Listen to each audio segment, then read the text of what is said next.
I tell you a mystery. We will not all sleep, but we will all be changed.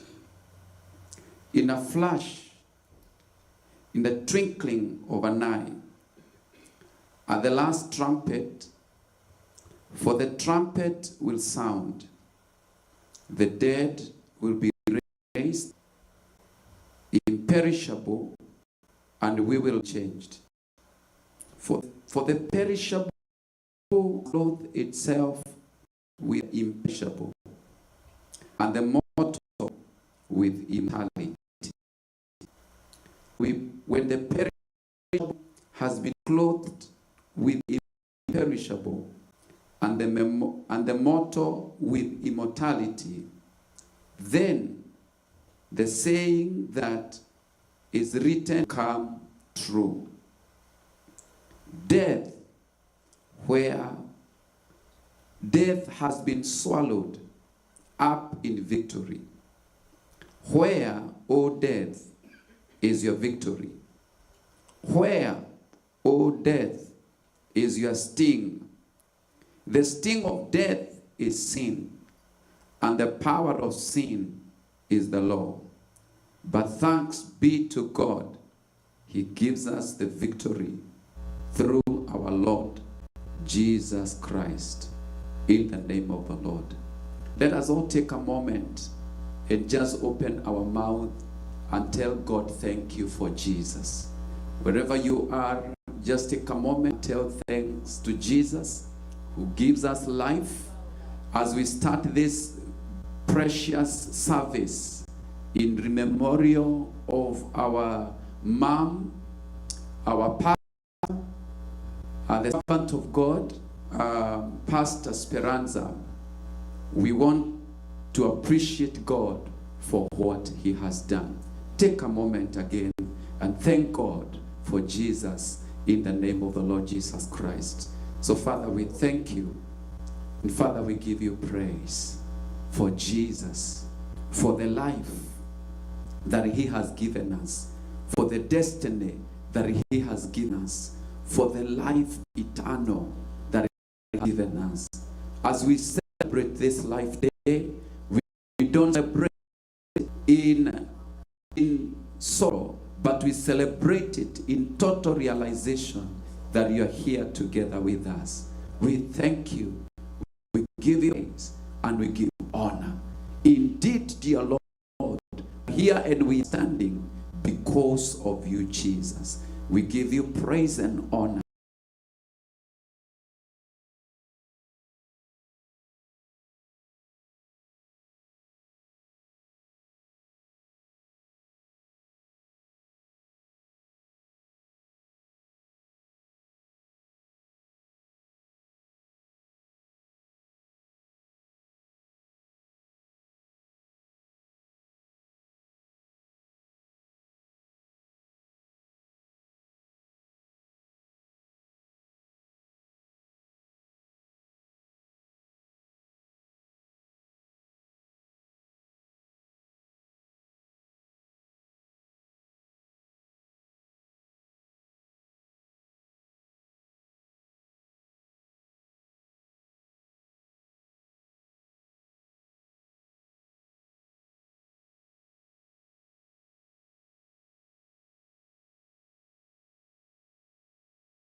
To the close, we will all have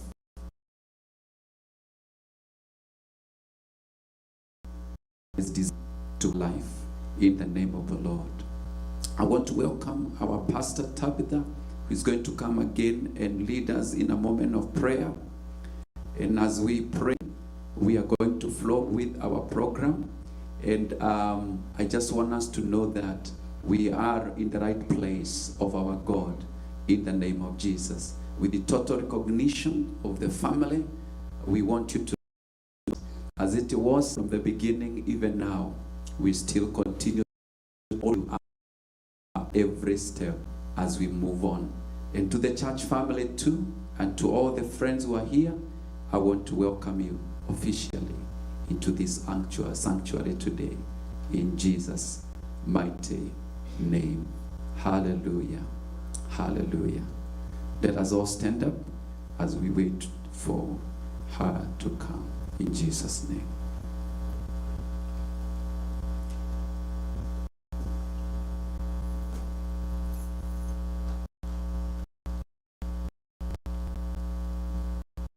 And let's thank God. Everlasting Father, we thank you, we honor you, we stand in awe of who you are. We thank you, Lord, for from the beginning of creation, you remaineth to be God. You are forever faithful. You are forever good. Your mercies are endures forever. We say thank you, Lord, for the life of Pastor Speranza. We say thank you, Lord, even because of the purposes that she lived to serve. We thank you, Lord, even because of her time here on earth, oh God, and the many generations and many destinies that she has touched, oh God. We say thank you for that. Thank you, Lord, even because of the fruit that you have given unto her, the fruit of her womb. We say thank you for their life. We say thank you, Lord, for every destiny that, Lord, that is in them, O God of all glory. We continue to declare that the purposes of God in their life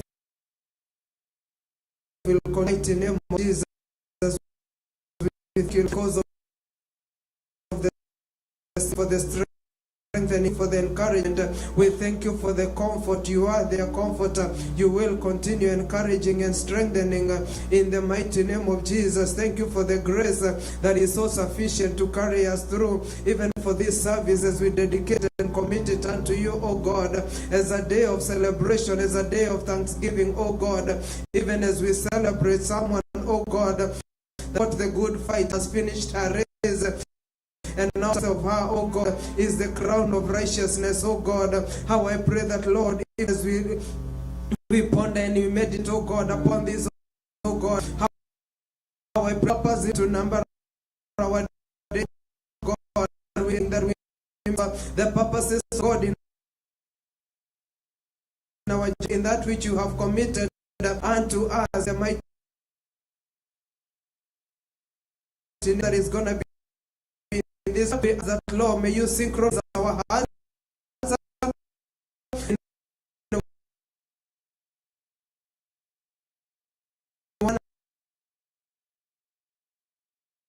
ones that are watching even from afar, from home. We declare encouragement from wherever watching. We declare that their spirits are lifted, their spirits are encouraged, even to help and to carry, even in sense of even ministering to us.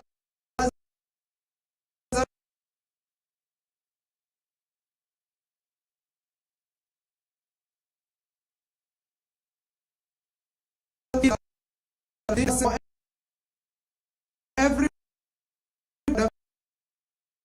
day you have allowed us time as this, we declare that it shall come to pass, and the purposes of God will be that everything working out together for our good, for that are called to your purpose, to see the good in this resting on Mama. We choose to declare, O God of all glory, that which you have desired and ordained for this season, that we shall be careful to capture. We shall be careful, O God of all glory, to run with and to run with the banner, to fulfill the heart of Christ in the mighty name of Jesus. As she rests, O God of all glory, we declare, even as she has gone back to the earth where she came from, O God, we declare that this is a seed that has gone back to the earth where it came from, O God of all glory. We declare that it will yield fruits to 100-folds in the mighty name of Jesus. Many lives shall be born, many souls shall come to the Lord because of this, because this in is a preacher in the mighty name. As the legacy our mom has left, it is a legacy to many, even as they hear what she done, oh God, that many will be drawn, many will desire to serve this God, many will desire to fulfill their purposes, oh God, so that, oh God, in their time, oh God, that they will fulfill their purposes according to your will. We thank you, Lord, for the many deliverances, oh God, that you will deliver. Thank you for the mind mindsets that you will break in the mighty name of Jesus. We thank you even for the mind you have given us as a family and as a family together of our pastor, Lord, to understand and to know that this is a celebration. We not a word that mourn like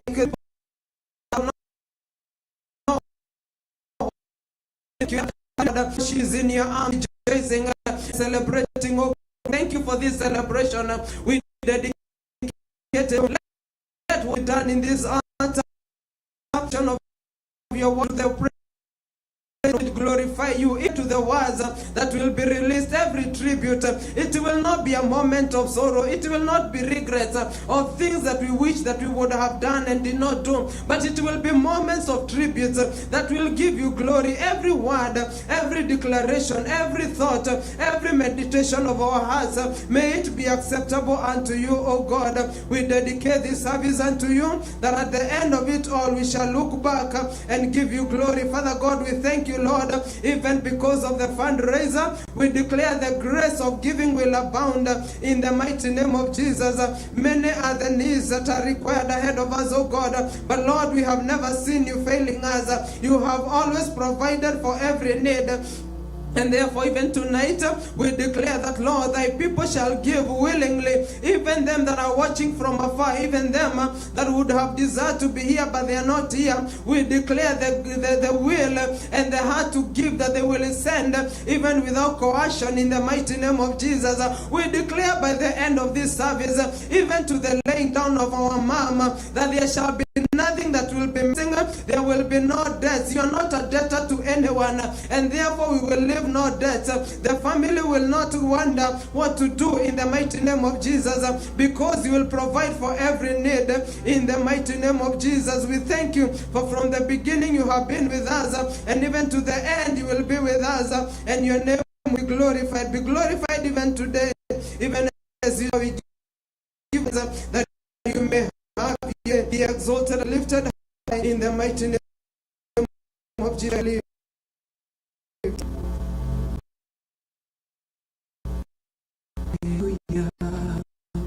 Hallelujah, asifiwe. Oh, hallelujah. Oh, hallelujah. Hallelujah, asifiwe. Oh, Yesu yu hapa leo. Yesu yu hapa leo. Yesu yu hapa leo, asifiwe. Yesu yu hapa leo. Yesu yu hapa leo. Yesu yu hapa leo, asifiwe. Oh, hallelujah. Oh, hallelujah. Hallelujah. Hallelujah. Asifiwe. Oh, hallelujah. Oh, hallelujah. Hallelujah. Yes, we continue to declare because we are in celebration mode. Hallelujah. Even investing of Mom Pastor Speranza. Would you just lift up your hand and tell me you are still glorified? You are still glorified. Even in this situation, you are still glorified. Even in our midst right now, glorified. We give you praise and we give you honor. And now with that understanding and that heart, just declare,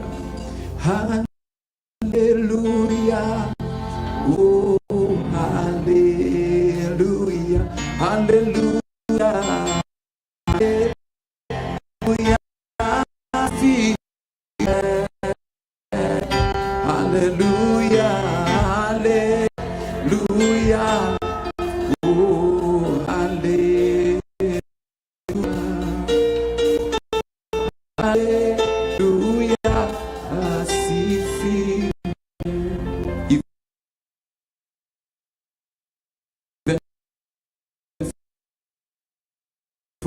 daughters here in the altar, just to take a few welcome, and we will be blessed as we do. A few minutes in Jesus' name.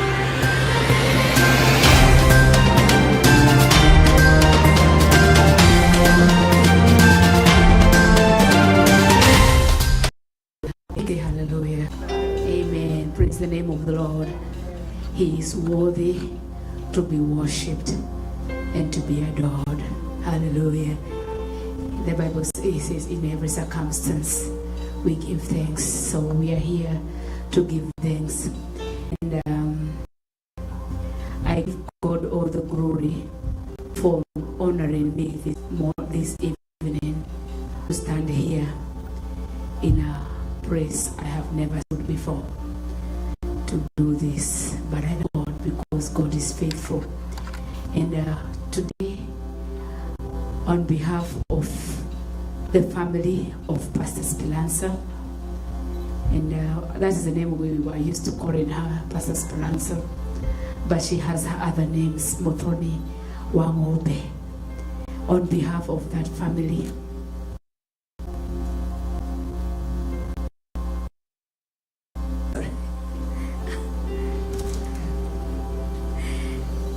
not saying anything.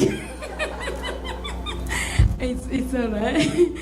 On behalf of the family of Pastor Speranza, that's the name we used to call her, Pastor Speranza.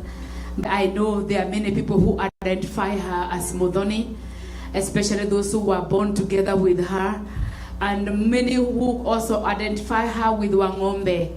And I thank God because those are the names that she goes by.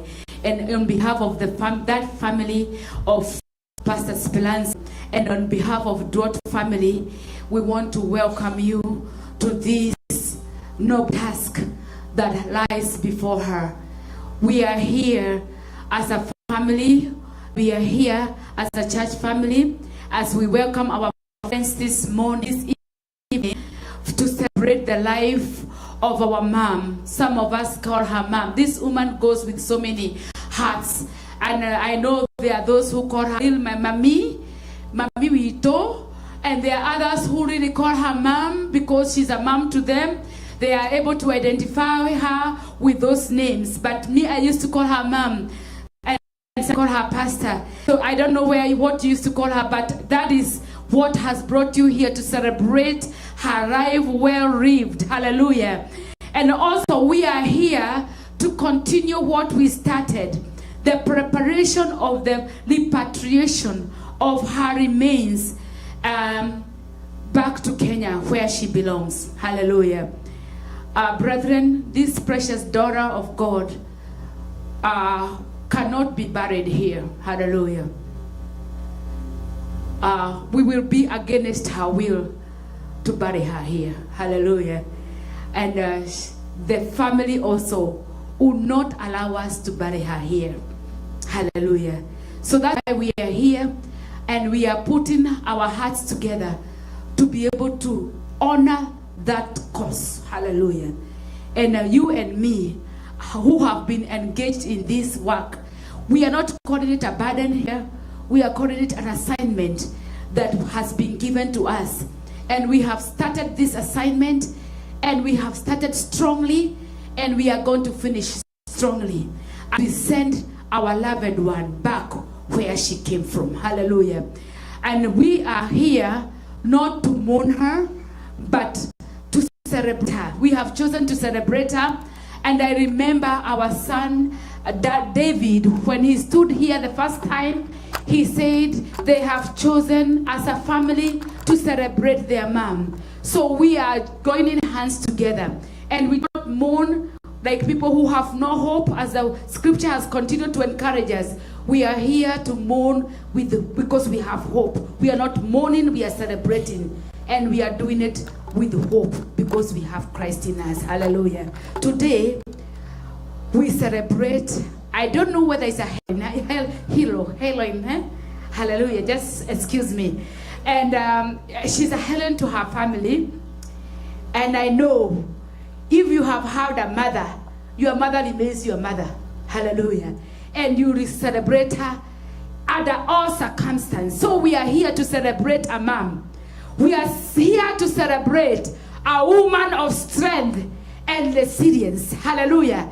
We have come, this woman whose picture is here is a woman who did not know how to back off. Hallelujah. When things came on her way, she confronted them head on with so much strength and resilience. And this woman here, who stands here, she comes to us as a woman who carried something. She called it, we had never had that name.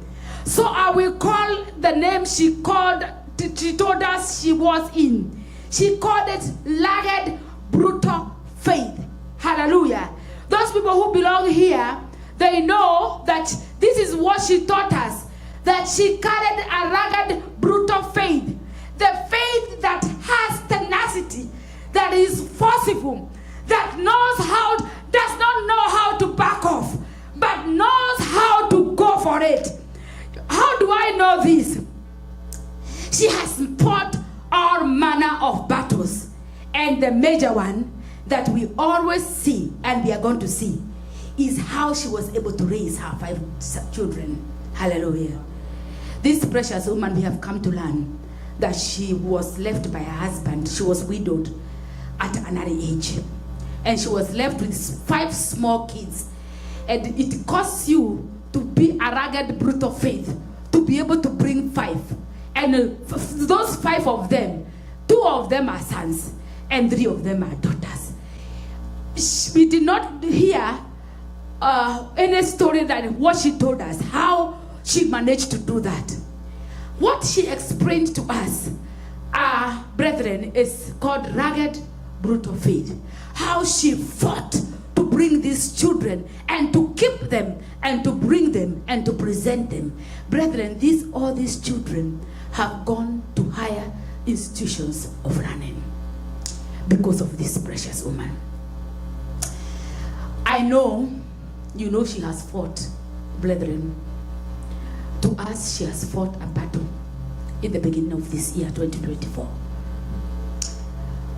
This woman of God came to us and she told us it is like this. And she told us, and I don't care. And I believe she did not say it from a place of rubbing it off, but inside her, she had that lagged, brutal faith that did not know to say, to sit there and pity party and throw a pity party around herself. But she confronted this whole journey, 2024. Brethren, I want to present to you a strong woman who came staggering in this house. Family, your mom came staggering and she sat there. This is the woman we are going to celebrate, because when we thought she would not come, she came staggering and she sat there. And she did not just sit down because there was a convenience of a seat. She stood up. When worship is called up, she stood up and she sang the worship unto her God.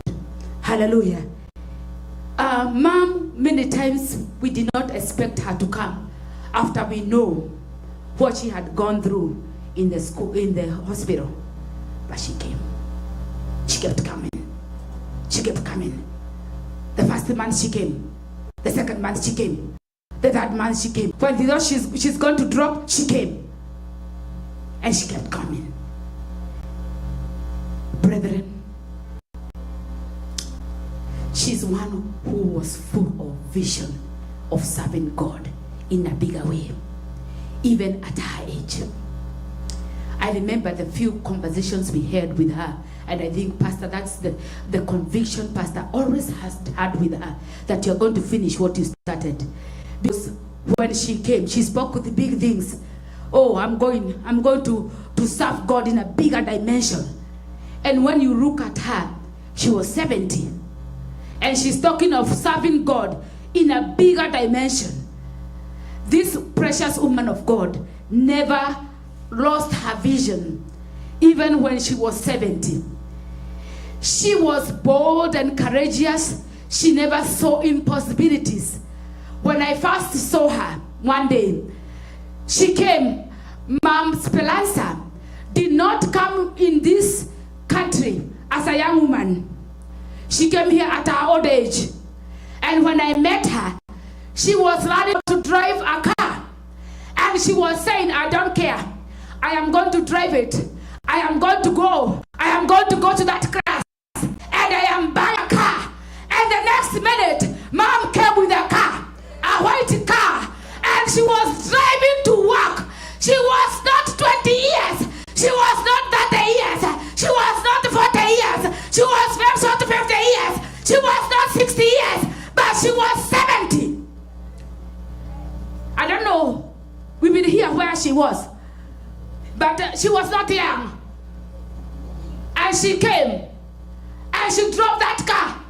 And she came to negotiate how to buy a car. And that precious woman was riding the bus all through that time. She knew every corner of Seattle by the bus. The 20-year-old people here don't know Seattle by the bus. But that precious daughter of God, with the tenacious brute of faith, she was able to meander the corners of Seattle, and she appeared to work. That is the woman that we are celebrating today. Hallelujah. I want to believe that it is put in you a little encouragement, just in case you are falling off. This woman here came to us and we celebrate her as a fighter. She fought a good fight. Hallelujah. She fought a good one. She went through chemotherapy. She went through radiation. She bounced back. And she came here and she danced for the Lord. And that is who we have come here to have read. She has run her race set before her. She finished her course. She kept her faith to the end. And as I come to an end, because that is what I am welcoming you to celebrate a woman. That is the picture we have for her as sons and daughters of Dominion of Worship. As we go through the Eulogy, the tributes, you will hear her full picture. Revelations 14:13 says, and I heard a voice from heaven saying, like this, rest are the dead who die in the Lord from now on. Blessed indeed, says the Spirit, that they may rest from their labors, for their deeds follow them. Hallelujah. That is the woman we are coming to celebrate and send her back to her resting place. In Jesus' name, amen.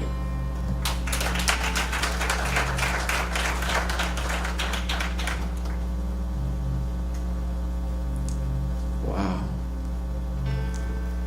What a heroic way of living.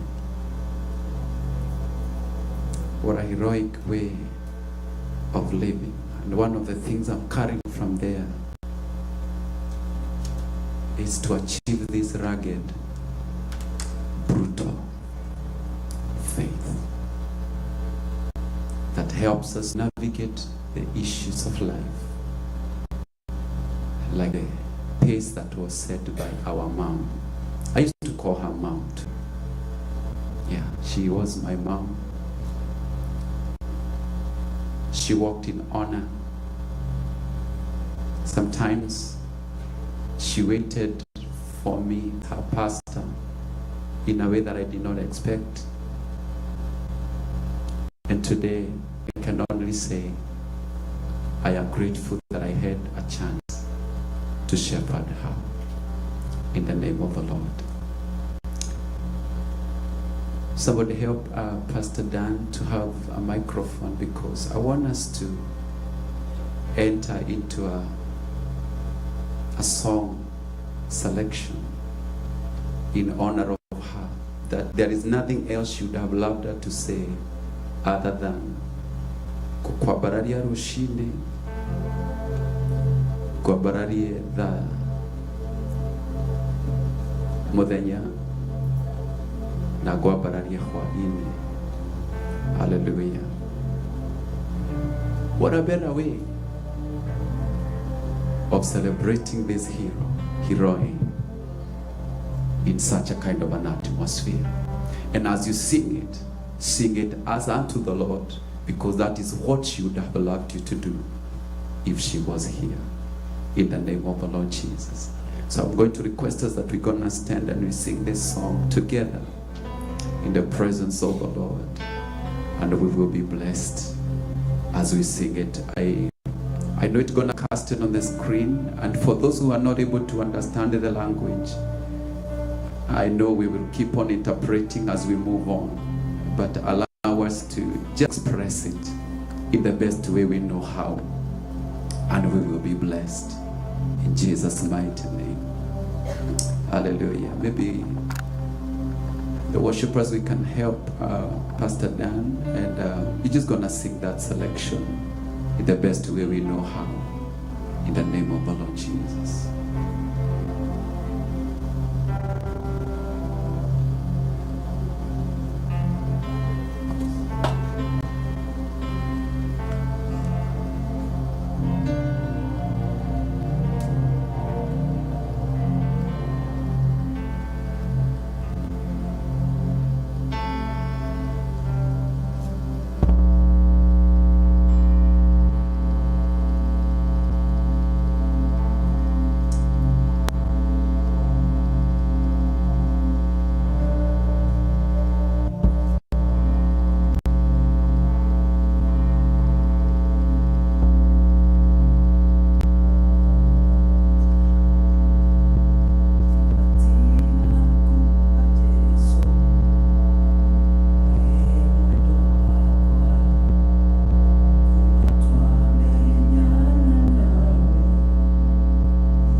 Sonoko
Juda, yugegetie koro yakwa, yuotete koro yakwa. That is our declaration. We will sing in the morning. We will raise him, lift him in the daytime, and even in the evening. We will lift him. Let us give him a praise in the name of our Jesus. Hallelujah. As we take our seats in the presence of our God, we are blessed in the presence of the Lord. Thank you so much, our worship team. We are so grateful for where we are going in the name of the Lord. We are going well in this juncture. I want to welcome the media team. They're going to help us just have a media way of celebrating the life of our mom. It is a season that we can see some of the few things that we may not be able to put in words, because pictures speak louder than words. Amen. And as we have that slideshow, I welcome us, because after that, we are going to enter into a moment where we are going to have tributes, starting with the family tributes, and then church family tributes, then close friends that are with our mom, also our workmate, and also a community or regional leadership. So we are going to follow that route, but for now we're going to settle all of us for a moment of a slideshow. Thank you and welcome for that moment together. In Jesus' name. Maybe I don't know whether you're going to need to dim the lights, whatever you want to do, you can guide us.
pictures and the slideshow.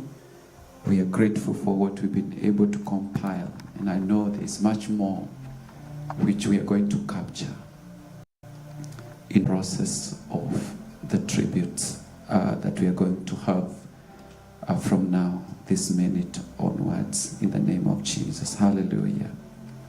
So we have a number of tributes that we are going to have, and allow me to request that we're gonna cushion our brother David and Winner by starting with the tribute from the auntie and also the uncle, in whichever form they want to do it, and we can start with Pastor Patrick and together with his wife to start with, and then in between there we can cushion them, and then their auntie Mary and uncle can wide it up in the name of the Lord. Amen.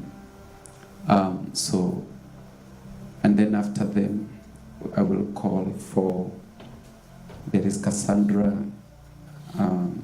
Fuch, and then the nephews, and then we're going to have the David and Sarah, and then after them, the auntie will climax so that we can cushion them in there, and we will be blessed. Amen. So this is the time we're going to give to our family of Pastor Speranza, just to have a moment of giving tributes. And I want to start with Pastor Patrick, together with your family. You're welcome, in Jesus' name. And on that note, karibuni sana, Pastor Martin and Mom. We honor you that you're in the house. Amen.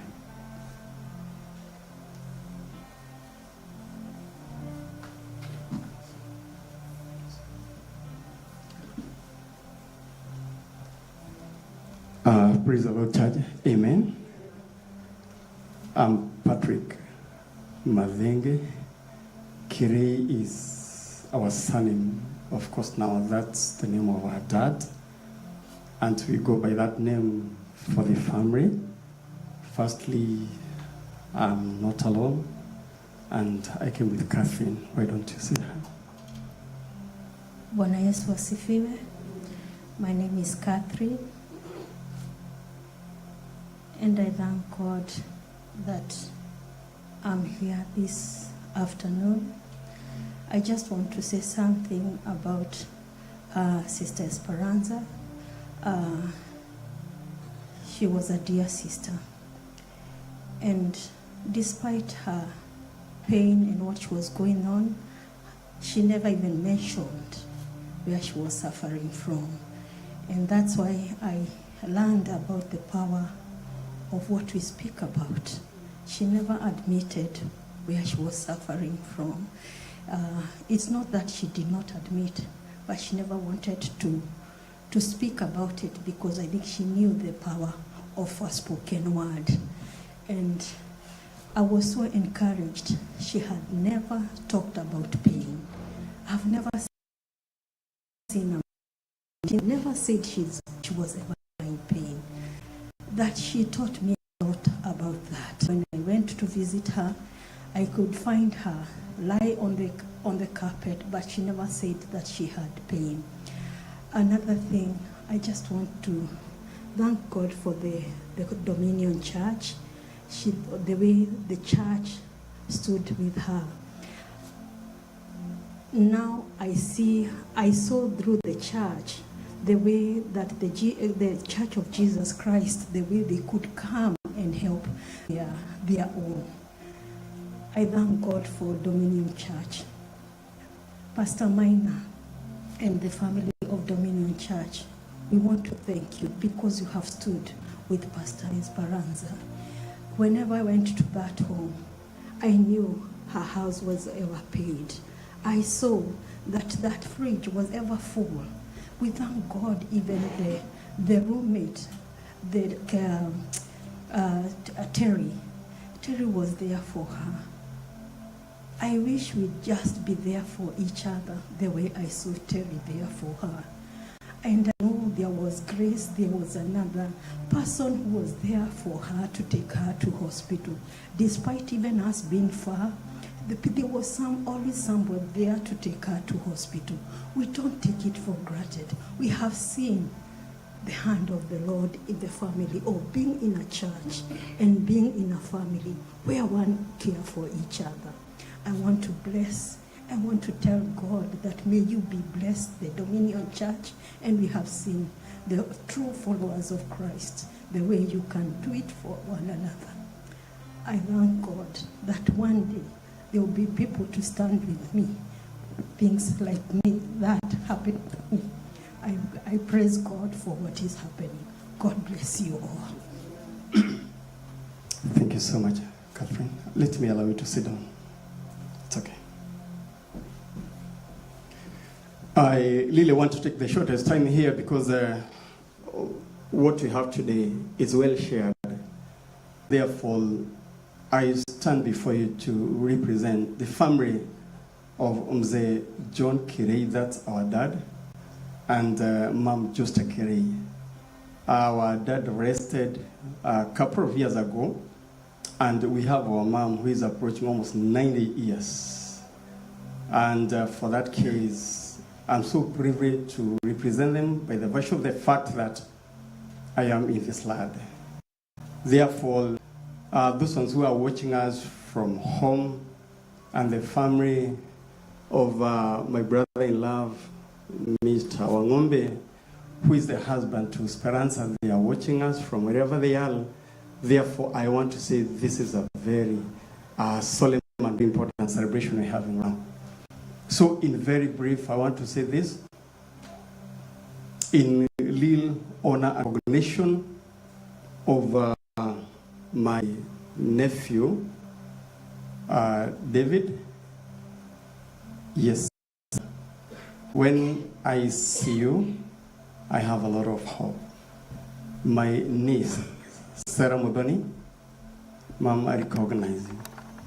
Yeah, as I stand before you to celebrate my sister. Amen. In my family, let me just say something very small, because as we say that we want to share what we have, say that. Just allow me to recognize in our presence a very significant person in my life.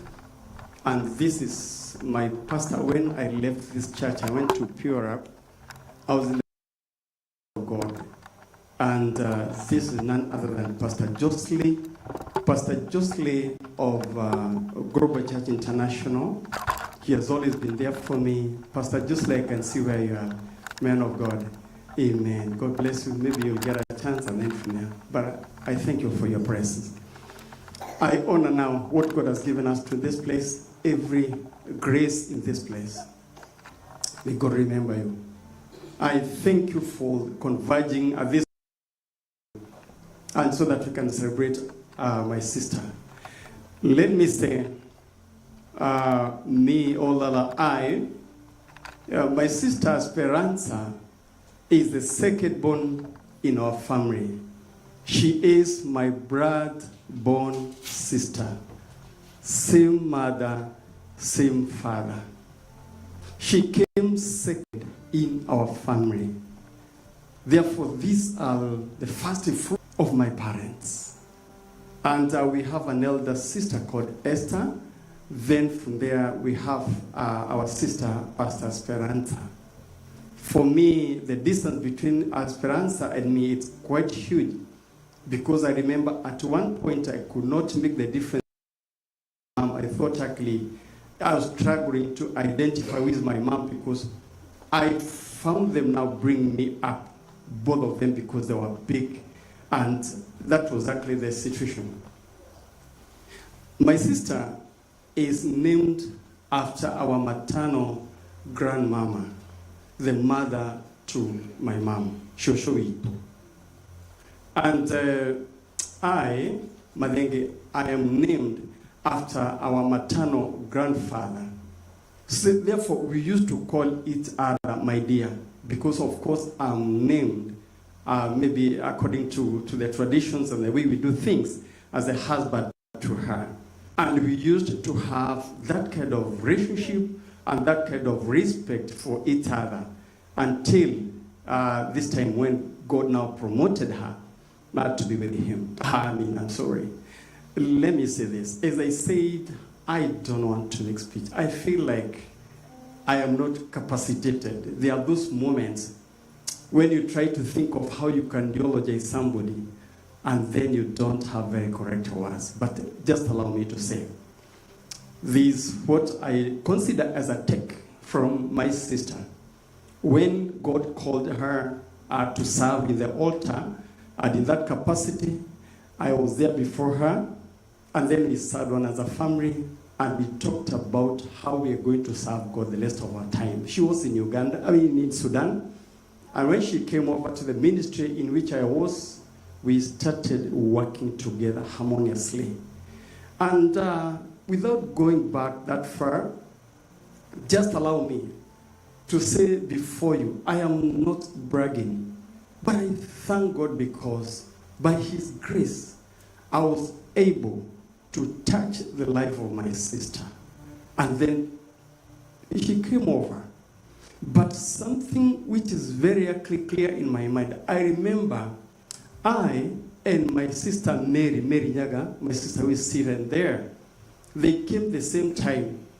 But in the process of clearance, something happened at SeaTac International Airport.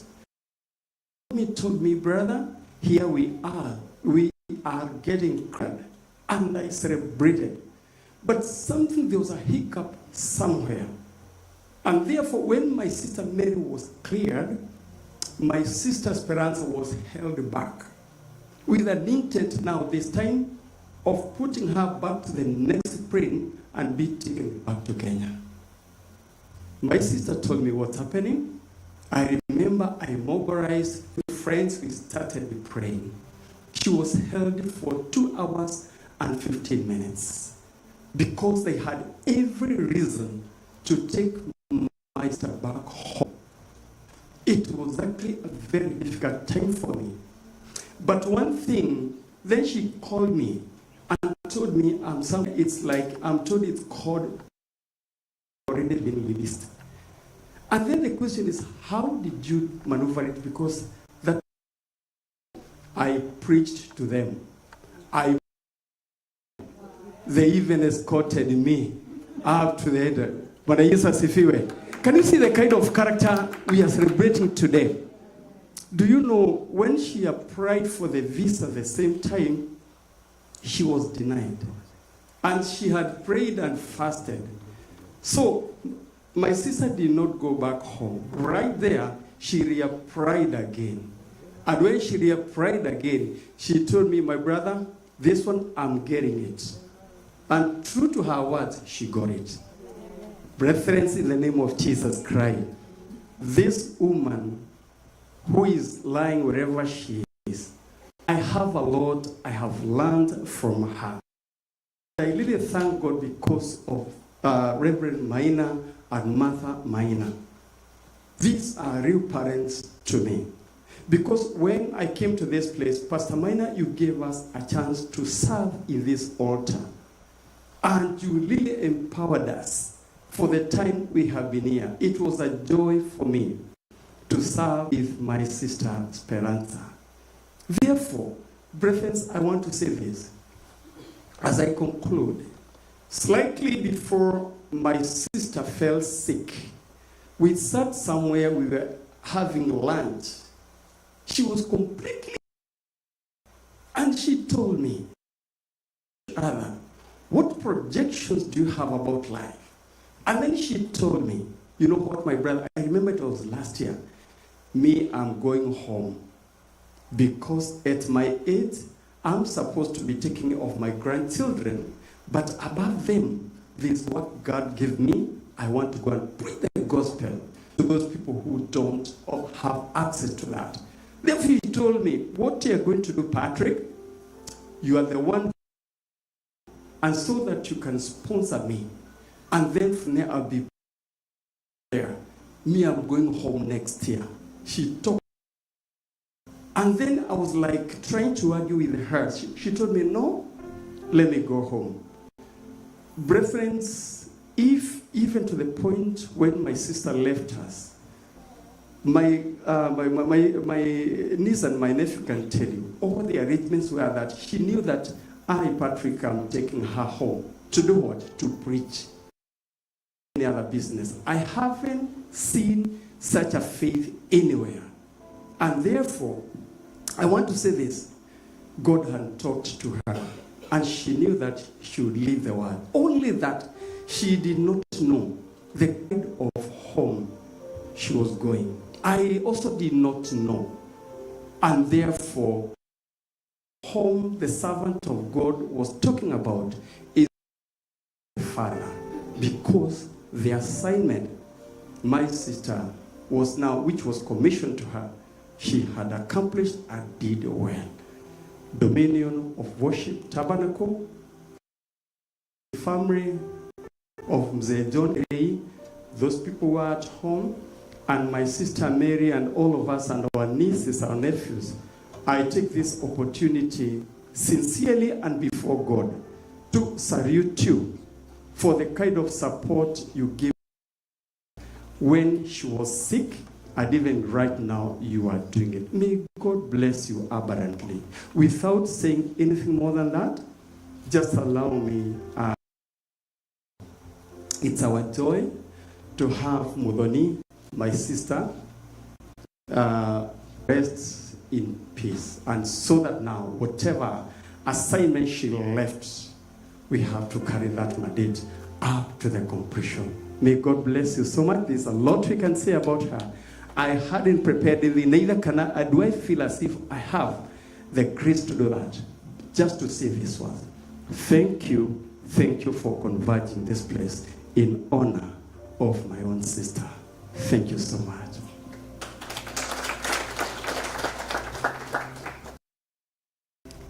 Amen. Thank you so much for that.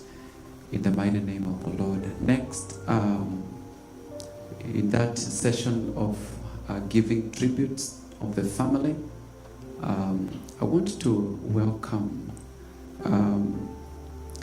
the nephews and the nieces, and then after that we're going to give the winner to do that. Or you.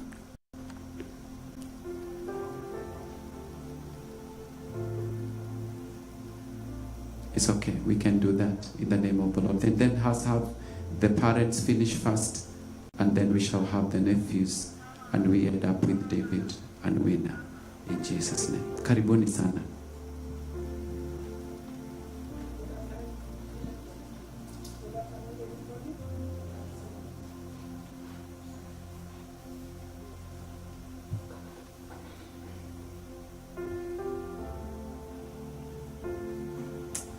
Good afternoon, everyone. Praise the Lord. This afternoon, I'm saved. My name is Mary Nyaga. Don't know what to say. Let me just give my husband a chance to say. Praise the Lord. Praise the Lord again. My name is Peter Nyaga. I'm saved. Praise the Lord. Pastor Yos, my sister-in-law. And like he says, I don't know what to say. It has been said quite a bit. I don't think we have anything to say. Thank you, Peter. We can sit down. Thank you. Peter is my husband. He's the one who has been taking my sister to the hospital. He is doing Umba. But Peter will take her for the whole day. He will sit in the car until she finishes what she was doing. Her day was her day, and he was not going anywhere else unless he finishes what she was doing. And I thank Peter for your work. Me, I just talk briefly about my sister. I don't have the strength We were too close with my sister. Since when I was young, she was my mentor. I remember, I will not go back there. I followed her wherever she used to go. I admired what she was doing. I remember one day we went to Pastor Madega's place. He was not well, but we prayed for him. In fact, we prayed for our brother to get saved. He is our fruit. We went with my sister there and we prayed for the family. With my sister, we were believers. With my sister, she taught me how to pray. She taught me a lot of things, good things. I remember my sister was left by the husband when she was only 36 years old. And she said, because she had small children, she told me, my sister, you know what? I live for my God. And I know God's accounts, they are never crossed. He will get money to educate my kids. God will give me the money. My sister could go for the walk to raise money for the kids. And all kids were educated. They got whatever they got. They went to universities, all of them, 3 of them, the ones who are small. They finished their schools. They are working, all of them. And I thought it was time for my sister to rest, at least after finishing with the children. That's the time we came here. Me, I was not at home. I was in Sweden. I was there as a resident. But when I had my American visa a long time, because I was planning to come there and I was saying, no, I don't have the courage to come. My brother was calling me. I told him no, because I had children in Sweden. So I stayed in Sweden for 8 years. Still trying to come to America? No. Trying to come to America now. But when my sister got the visa, she told me, my sister, let's go to America. You just come. Let's go together so that we can encourage one another. I remember when I came here, I had a men's career. So we were going to school in Everett. I remember one day my leg was hurting so much. And with my weight, my sister, I could not walk. My sister, I told her, I'm not going to school because we went to Sunrise in Everett. We were in Kirkland. We were in the same house. So I told her, my sister, I'm not going to school. She told me, I'll carry you. Let's go. So I was walking with walker on one side, and she was holding me on the other side. It reached a place where I could not walk. And my sister told me, you know what? I'll carry you to the bus stop. Honestly speaking, without her, I could not have come here. Because I was here before then, and I went back home. Then I went to Sweden. My sister kept on encouraging me. I could admire what she was doing and the courage she had, the hope she had, and she could go anywhere. She could meet even the president. There's times they were dining with Rusa Kibaki in Nyeri, just trying to look for the way her children could go to school, the way they can finish their school. She was so courageous. I was telling you, my sister, me, I cannot do what you do. I don't have the strength. She told me, oh, we are different. I told her, me, I give up very fast. In fact, even when I come here, I had lost hope. And I told her, me, I think of going back to Sweden. She told me, no, my sister, you let us stay here. This place is better than Sweden. We can have something here. We had planned so many things with my sister. I really admired her. In the morning, like this year when she was sick, when I'm going to work, because I normally work in Seattle, I'll call my sister in the morning. We talk. I told her, my sister, can you please escort me? I'm going to work. Then we talk throughout the journey. Then when I'm coming back at 8, I'll call her, how are you? How are you today? No, I'm good. My sister, that's the only person I could tell my secret, the closest friend. I don't know what to say. I've really cared for my sister. That was my only closest friend. The friend I can talk to her anytime. Even sometimes I will leave my husband and go sleep in. Not once, not twice. I could sleep in her house even for 2 days, leaving my husband in the house. I really loved my sister, but my sister is gone. My sister is gone. I'm just saying, Lord, give me strength. Give me strength to bury my sister. I'll not be able to go home, but I know in my heart I'll be there in the grave. I'll bury my sister, knowing that no one will ever come back. Please. I don't know what to say. I don't know what to say. That's the only person I could tell my story. That's the only person I could tell my secret. It's only that she didn't tell me she was sick. She didn't tell me anything. I think she thought I'm being scared. So she kept to herself. Until even Pastor Maine is the one who told me, do you know your sister is sick? I didn't know. We were with her day in, day out. She didn't tell me she was sick, and my sister was sick. I did work with her throughout. But thank you. All the way, Sister Tabitha, Pastor Tabitha was saying, she was strong. She could not, nobody could know she was suffering. My sister kept to herself because she knew the pastor of God. Even me, I could not have helped her. It's only stress from the beginning. And she know I'm weak. I cannot stand some things. And I give up. But she made me become strong. She was telling me, oh, come to church, Mom. Come to church, my sister. This is your church. The people there love you. You are a member of this church. That is what she was telling me, even the time she went.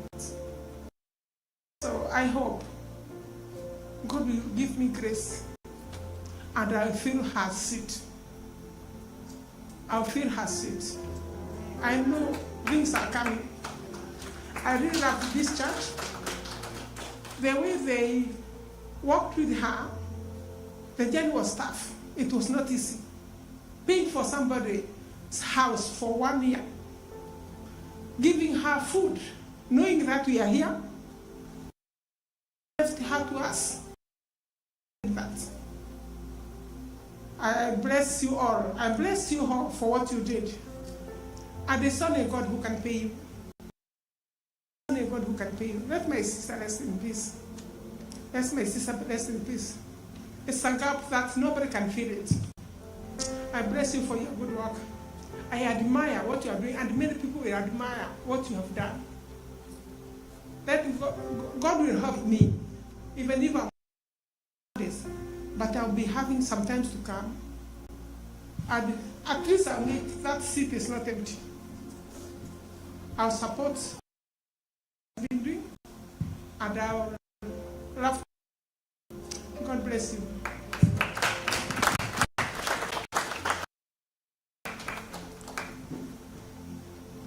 Amen. Let us Jesus another mighty hand. In the name of Jesus. Hallelujah. What a story. What an honor of Jesus. At this juncture, I also notice more people are still coming in. I want to take this opportunity and especially the servants of God that are coming in.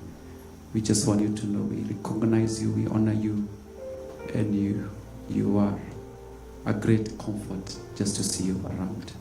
At this juncture, I want to give the cousins, the nephew, so that they can take us through there.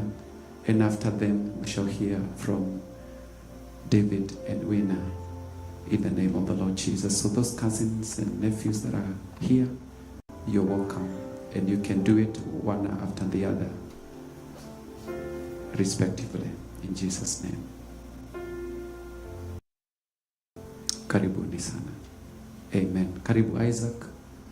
Karibuni sana. In Jesus' name. Praise God, church. My name is Isaac.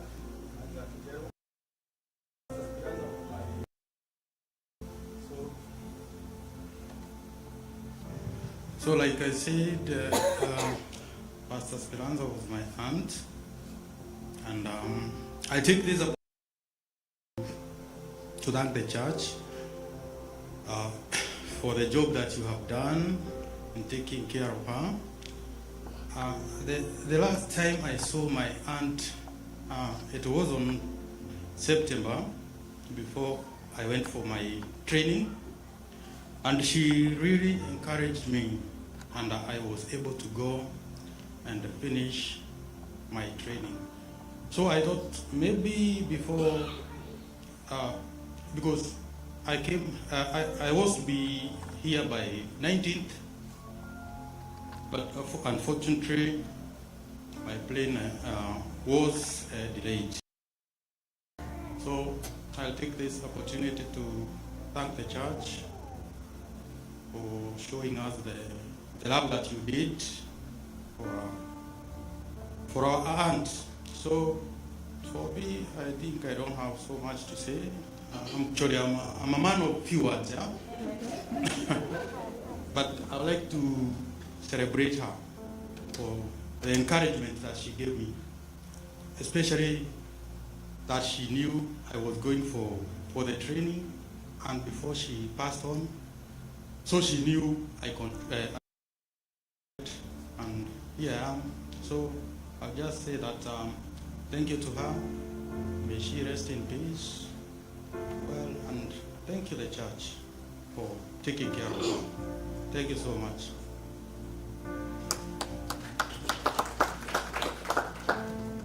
Praise God, church. My name is Jacqueline Fuchs. I'll give the first opportunity to my kids to give a tribute to their grandma.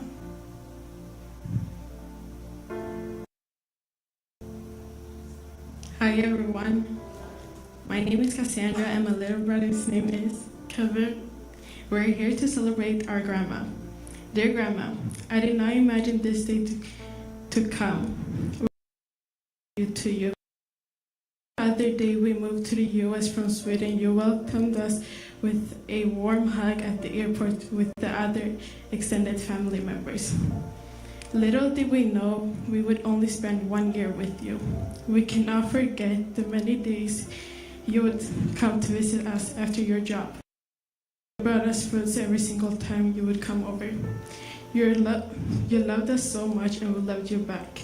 It hurts when you fell sick and we came to visit you, and you had your beautiful smile and you reassured us that everything would be okay.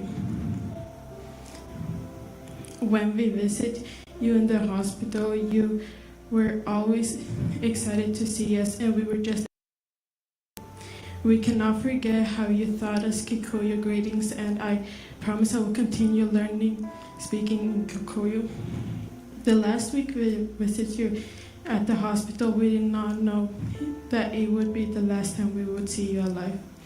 You are a grandmother of many who will always love you and cherish your moments, your memories. Rest well, Grandma. We know you pain till the day we meet again. Amen. With much love, your grandchildren.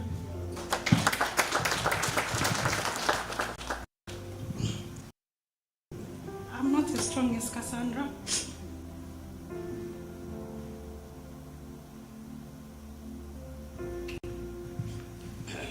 But I'll try to read what I wrote. Dear Tata, I always felt so good when I called your phone. Hi, my mother, and you answered back. In my teenage, I remember those days when you used to visit us together with my siblings at our home. And you gave us a lot of stories, and you are so humorous, and we never forget what you told us. I remember one day when you came to our home and you told us a story about your friend that went to a restaurant in Nairobi, and you are sitting having a cup of tea and mandazi, and then how your friend ended up eating 2 full serviettes together with the mandazi. You only realized she was eating the serviette when she was on her 3rd mandazi. After high school, you are one of the people that really held me strong in prayers and believing for a visa to the US. God gave you a vision that I had gotten a visa to the US. And that happened when I got my visa to Sweden, where I spent most of my young youth age for the first 17 years. And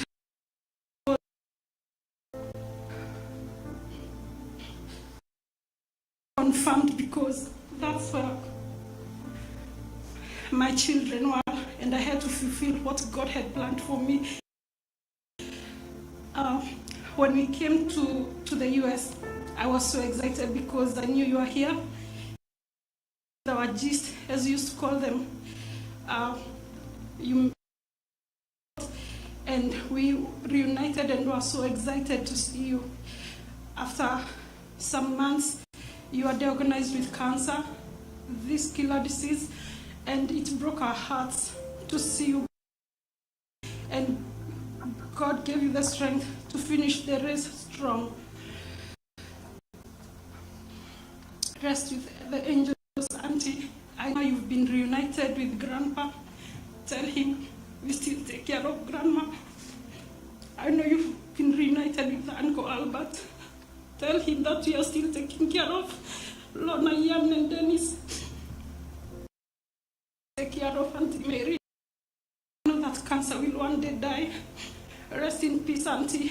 We are happy that you are not in pain anymore. God.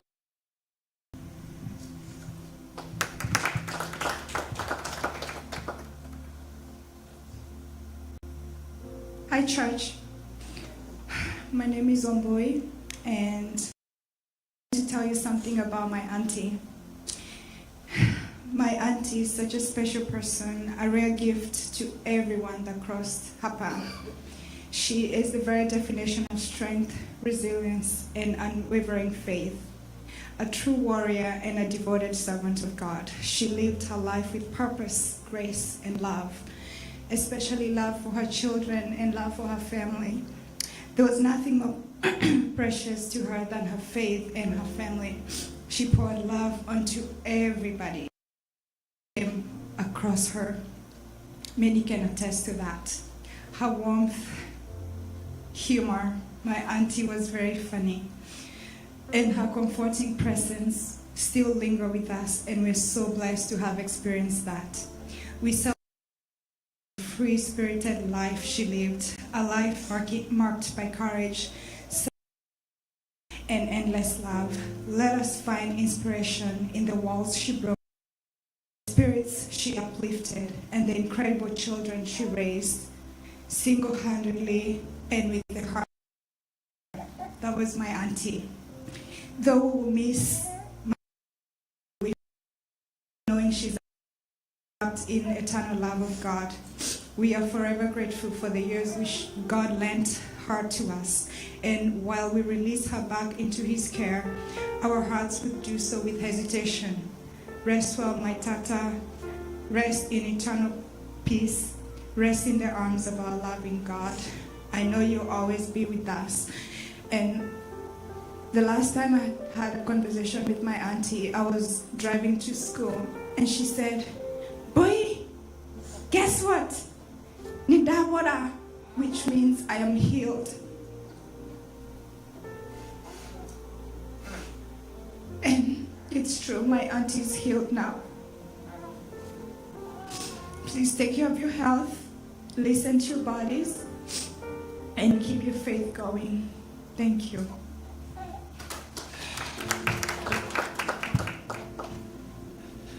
Praise God. I don't know what to say.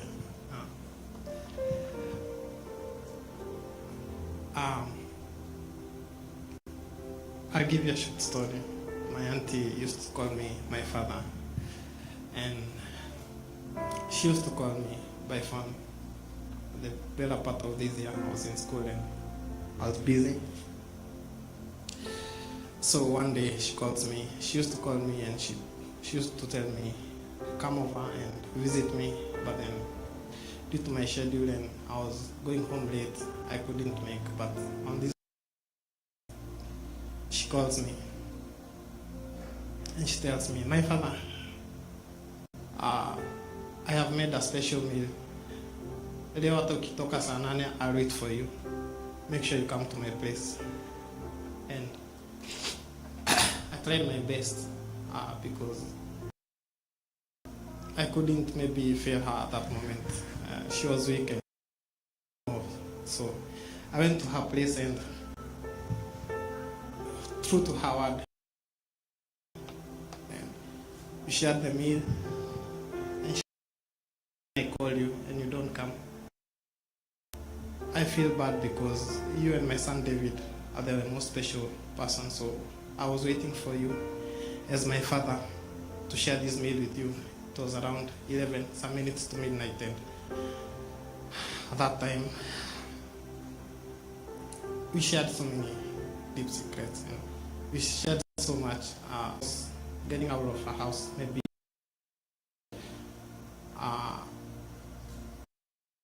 my most, I don't know maybe how even to live without her. And there was a Sunday, maybe our last Sunday, she was singing her song. For those who are in Dominion, most of us know, she stood here and she told us she wouldn't give her testimony. That was her testimony for the life she has lived, and she is now healed. And William Araka kept pushing me, telling me, go sing with your auntie. But then, unfortunately, I didn't know this. But I wish I knew. Maybe that was our last Sunday, seeing her in church. I would have maybe jumped or maybe done something else. But then, wherever she is, maybe I didn't make so much impact in her life.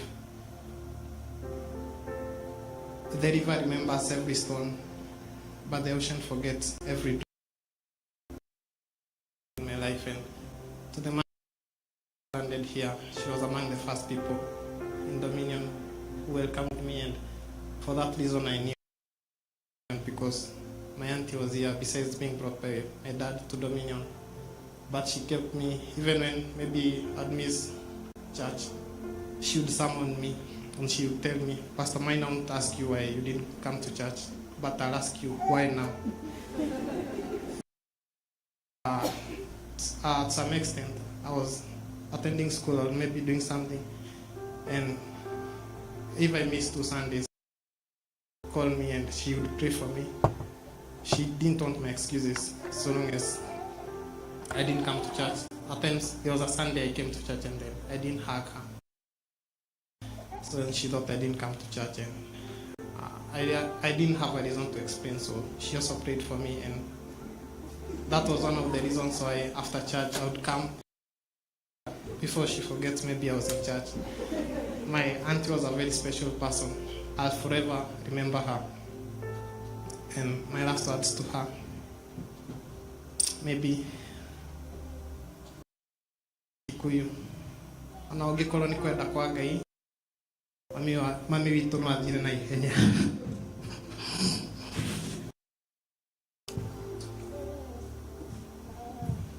God bless you.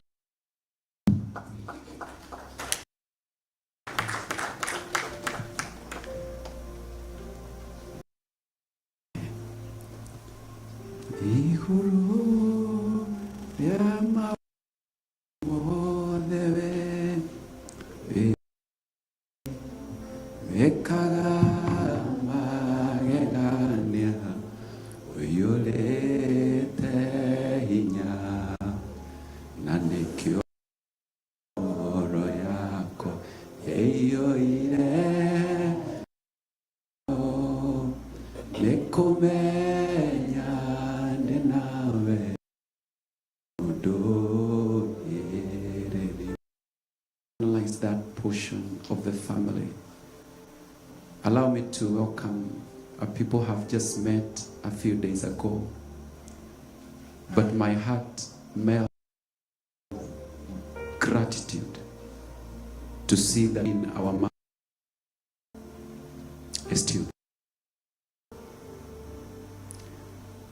David and Winner, you are a true epitome of what we saw in our mom Speranza. You come, we pray for strength as you memorialize her in the name of the Lord Jesus. Welcome.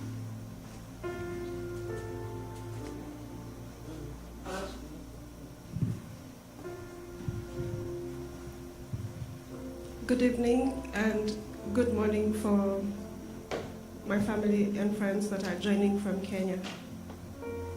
My name is Sarah Muthoni, Wang'Ombe.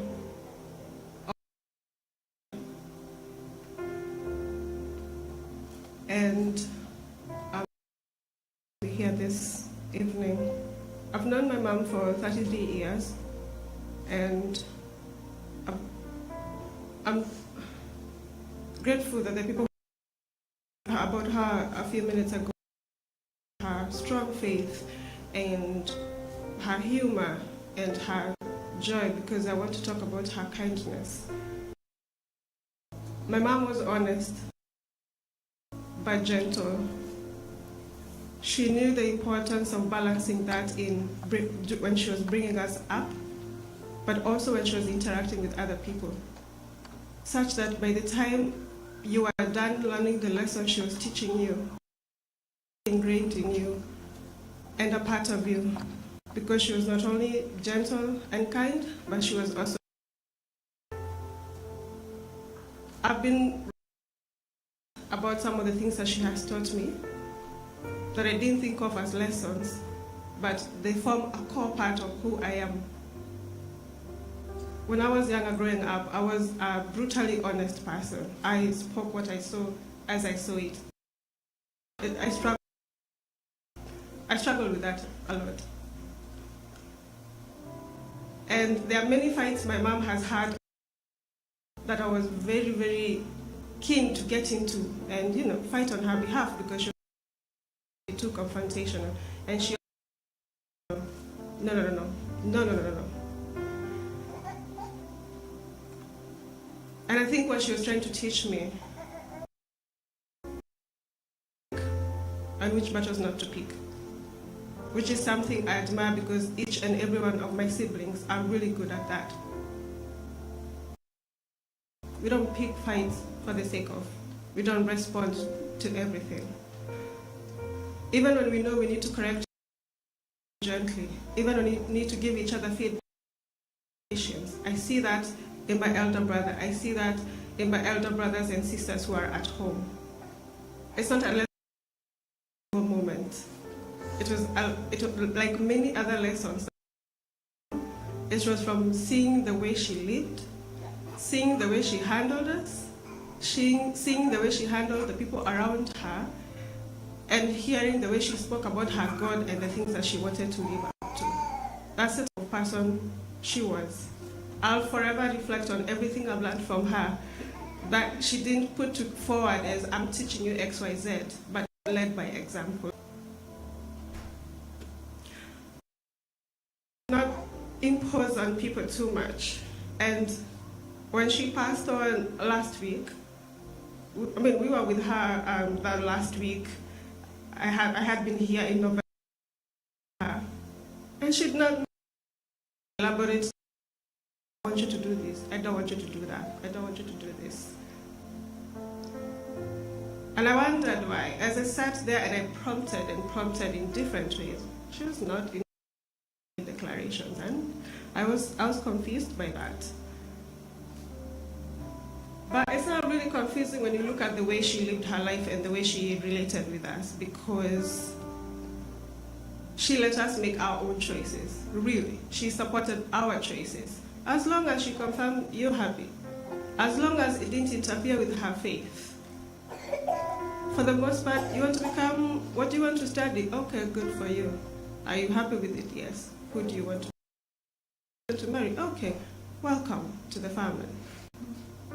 She wasn't a person to impose on us, her children, on what we need to do, when we need to do it, and how we need to do it. And we've all gone very different in our lives, and we each have distinct personalities because it allowed for us to pick up what worked for us and to be able to drop what didn't work for us.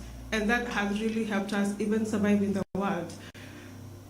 I don't know what I'm going to do because sometimes the confidence I have moving around the world and at home, at work, with my friends and such is because I know, my mom is there. You have an anchor that you don't recognize. You don't realize it's an anchor, but it's something that, just encourages you when you're out there in the world because you know it exists.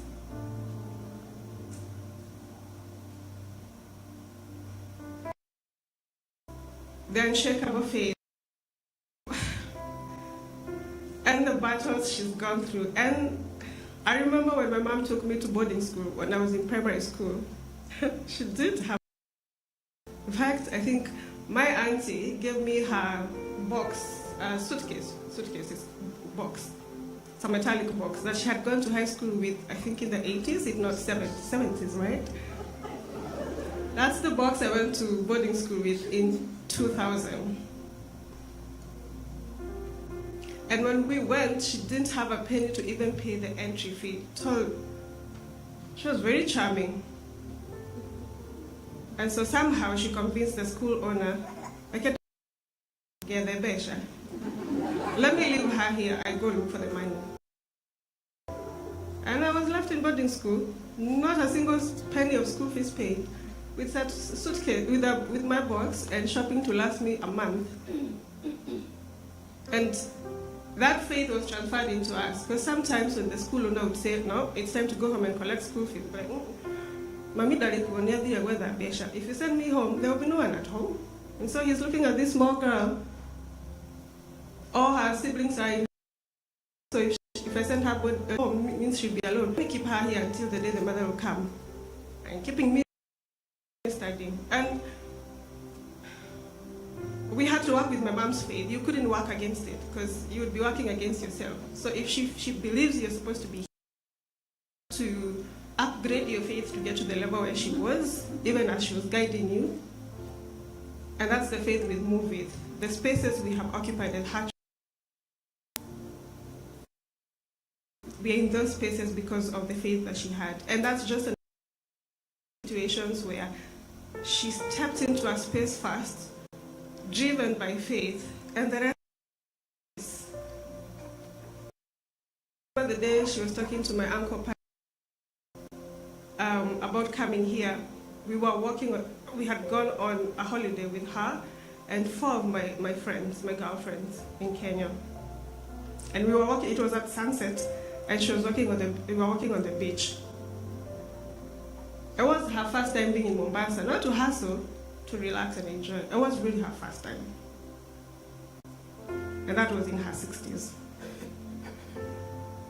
And they talked with my uncle for about an hour and a half until set. And she was still unsure if she wanted to come. And I'm grateful for the friends that I have because I remember telling my siblings later on, go, apply, go. If you don't like it, come. You'll have experienced being a new country. It's not that big of a deal. You don't have to be worried about it. What do you need for you to be able to go?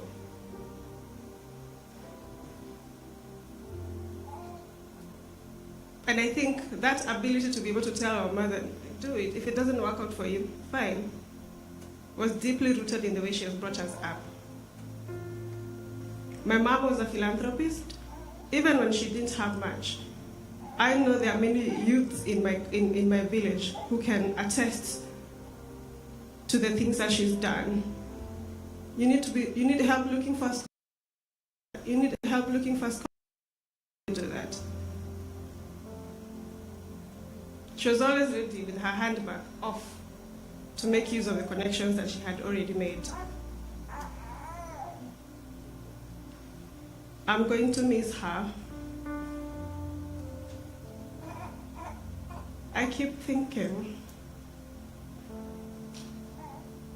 that maybe I'll look back behind and I'll see her smiling like she used to, and I'll hear her voice singing above the other voices.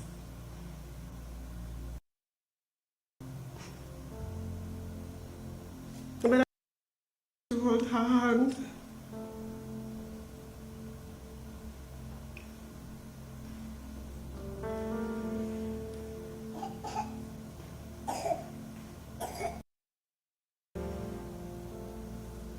I'm glad I got to know her for the 33 years, and I know I'm going to spend the rest of my life thinking about everything she taught me and my siblings that didn't seem as an obvious lesson, but is a core part of my personality. It's a core part of the principles that guide how we move in the world. And I'm really grateful for everybody that has walked the journey with her. For Pastor and Mrs. Pastor for pushing her to go to the hospital. For helping her face the fears that she had as she was going to the hospital. Thank you for being with her during those initial appointments that were hard for her. For the fridge never ran out of porridge. The companionship and making sure Mom could come to church whenever it was possible. For Grace, also for making sure my mom could go back home when she came to church. For being a really, really good friend to her, but also now to me, and to my brother, and to everybody in my family. And for helping me hold her hand when she was breathing her last. To Brian, for being such a wonderful son to my mom. My mom had no complaints. And he loved Brian. She loved Brian so much. To my auntie, for being a source of company for my mom this whole year. I know they used to talk. She's not exaggerating when she says they used to talk a lot. They kept each other company. And my uncle, Peter, for all the patience throughout the years you took her to the hospital appointment.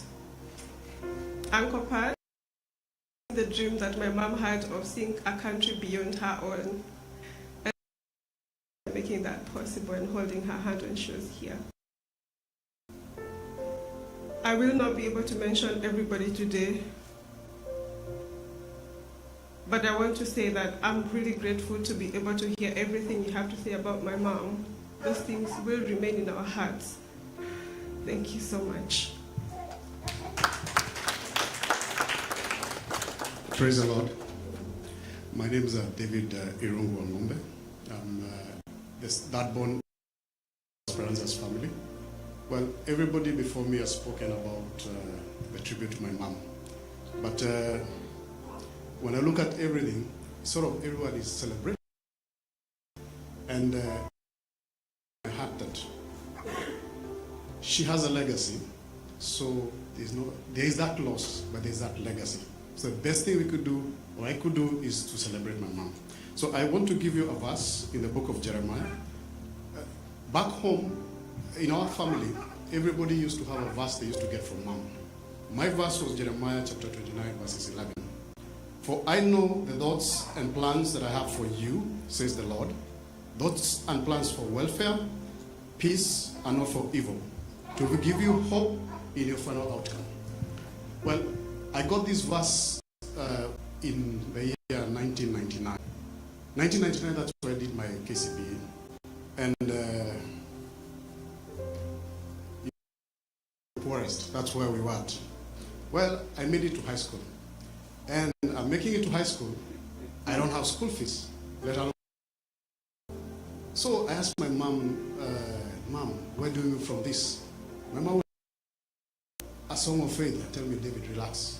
God is going to come. God is nowhere. We can't see nothing. But mom tells me, relax. He's coming. December comes to an end. We don't have school fees. Anything for shopping. We go to your auntie. Auntie Mary. Mary, I still remember to this day, if it's not for her.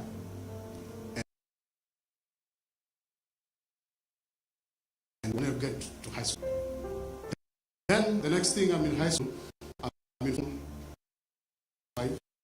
Form 2 comes second and Form 2. for school fees because it was too much. I had not paid school fees for Form 1 and Form 2. So back home, I find my mom in the farm. And Mom, I'm coming home for school fees. The principal said I don't go back without school fees. Remember that was in 2001. Then Mom told me, don't worry, God will provide. Go change your school uniform, kuja tulime. We had our prayers, because we always had prayers in the evening, and Mom will pray every morning. So everybody in the village knew my mom used to wake up at 5, pray for nearly everybody in the village. As long as she knows that you have an issue, you'll be a prayer issue for her. Around 6, 7, that's when we stop there and we start talking. So she prayed for my school fees. That is the beginning of that term when I was in Form 2.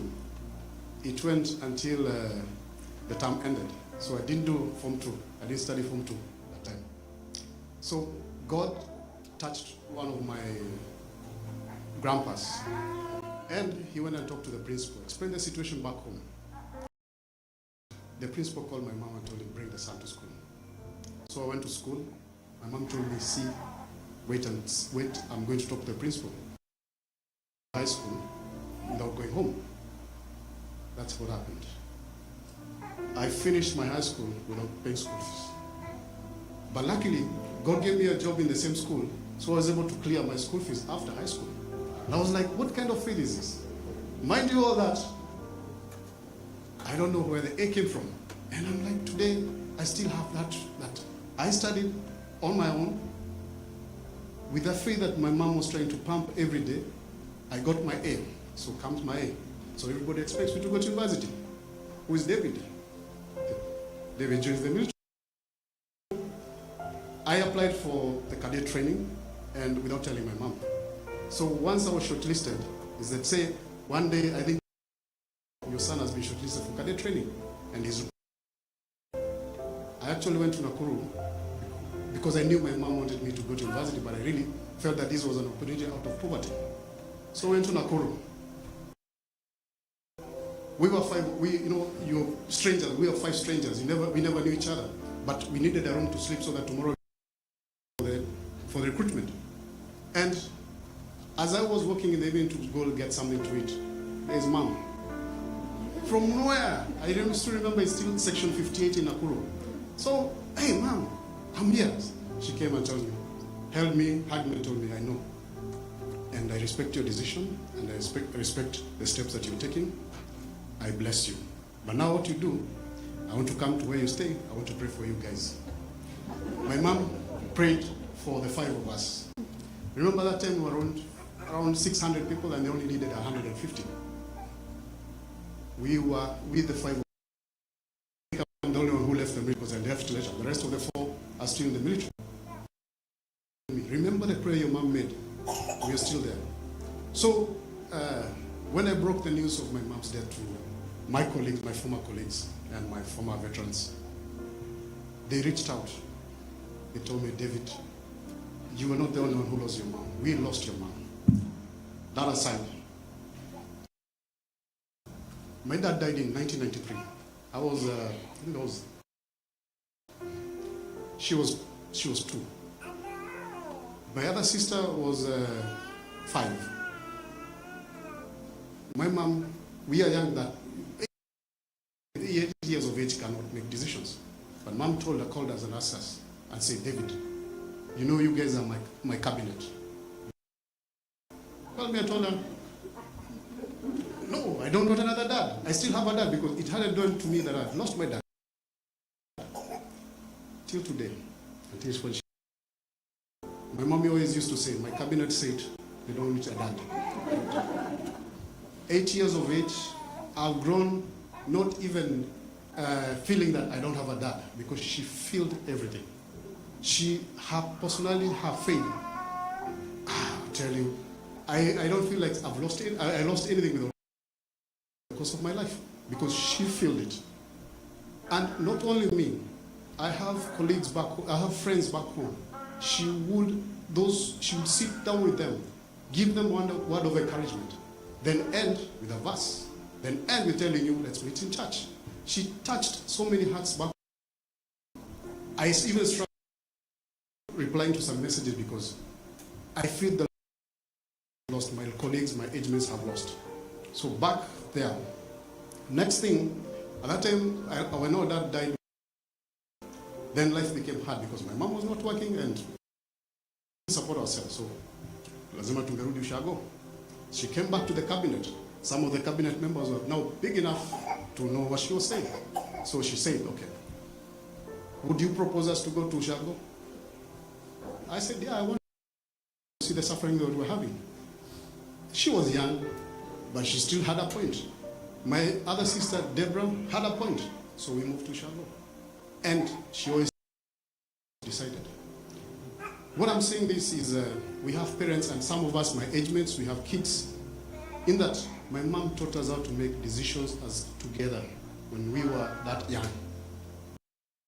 We don't feel we have any pressure to make decisions because she taught us early and we already know. My mom did not declare herself that, oh, you inherit this, you inherit this. We don't need that because we already know. She taught us since when we were young. So as parents, I would encourage you also, give your chance, teach your kids as young as they are on how to make decisions. Comes the main thing, church. I will not talk much about church because at least you know her, but there's another aspect I really want to talk about church.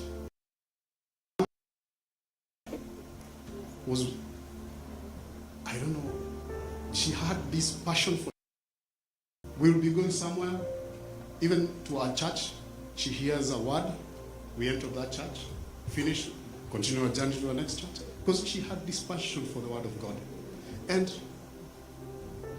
my challenge was, how do I keep up? Right now, that is me. Mwanajeshi, nimerudi nyumbani. You're moving from one place to another with your mom, kila wakati unasimamishwa kanisa, unaingia kanisa. But little did I prepare me for something. Then comes issues of marriage. I married when I was a bit young, but it was still God's right time. I've been married. And one thing I can tell you is that I think my mom prepared me for marriage early enough. So when sometimes there are those waves, that's when she came and told me, David, listen, this wave, it may be high. This is an oath you made before God. The same God you made an oath to has the ability to give you the strength and the ability and also the wisdom and the knowledge to take you through those waves. And today, she knew about it. And then, what message would I leave to my kids and my generations? I'll still give them the same message. In that when they get into something, don't be worried that, oh, zingine zinaangukanga. Have faith and focus. The God who put you there is still the God who will take you through that. So, to me, I say my mom was a woman of faith, as everybody has said. But I am a true testament of that. I will tell you, even my auntie will tell you I'm a true testament of that faith. Sometimes life gives you bitter lemons, but through that faith and through that prayer, I survived, I am here, and God gave me another chance. I will never do an about turn and move to any other way. I will still be in Christ, because that's where I know there's protection. In my life, I've traveled, I've moved to very dangerous war zones, and those days I would sit down, call Mama and tell her, hey Mom, hapa ni kubaya. Le kesho kunaweza enda mbaya. My mom tells me, tell you, even those ones with those guns, it is God. God can touch their hearts, and they forget you and destroy the trees and not destroy you. It would happen that way. They came, they tried to attack the camp, they attack some other places, but they don't kill anybody. Mom is in the US, I'm here in the jungle, and it works well. That's the God that I should serve. My wife was diagnosed with multiple sclerosis. My wife was here, and you had a chance to interact with her. And I tell you, it's by faith. Prayers. Wow. So me as looking at the path that my mom has set, looking at the way she's been to us, should I even, what kind of person would I be to follow another path. So the path of Christ is the path that I follow. And the other thing, my sister, we may have lost our mom. The same way God was our father, we will have a mom. So when you look back, you still see the mom that you saw. And I will ask you, be strengthened. This God who was our father will still see us through this. And remember where we came from and where we're coming. So, yes, so be strengthened. So to the church, I would want to give you much gratitude for standing with us. I know the first time a child told them, it has never happened to us like this. The first time I ever saw my mom sick was in February 2024, this year. That's the only time I've ever seen my mom sick. That's it. And it hit me in a very painful way. But when I went to see her and when we were talking with her, I would see the resilience that is. I know her. She wouldn't have wanted to see me dejected. So when I went back to New York, it will hit me like a stone. Thank God. We speak. She speaks the word into me. She prays for me. She prays for me. The next thing I'm like, okay, I can survive this. I came back again. It hits me again. But you see, with prayer and the strength we have right now is because of those prayers. And not only the prayers from our colleagues and our friends, but also the prayers from the church. So my gratitude is you've stood with our mom and the way you showed us that this is a community. It reminds me of the early church, that was in that church. And to me, that is a model church, and that is where I feel I belong. I was saying, I wish I was in my church. But I know even in New York, still, I can still be part and parcel of the church, even away. Thank you so much, and God bless you. And for everybody else, to the friends, my mom's friends, and everybody else who came to, not to mourn, to celebrate my mom with us, God bless you. Remember this. She was a woman of faith. It doesn't take much to be a woman. It doesn't take much. You have a pastor to guide you. You have men and women of God to guide you through the path. So you're not alone. It's not somewhere that you just get in and you're like, oh, I start here. You have men and women of God that show you the way of faith. Thank you so much, and God bless you.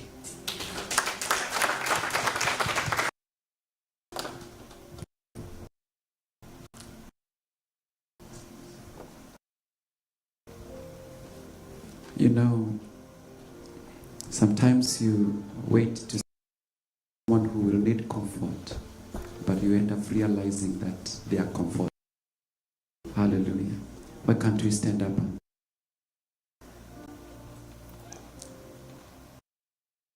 Glory. Hallelujah. Oh, hallelujah. Hallelujah. Asifiwe.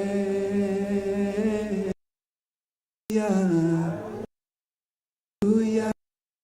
Oh, hallelujah. Hallelujah.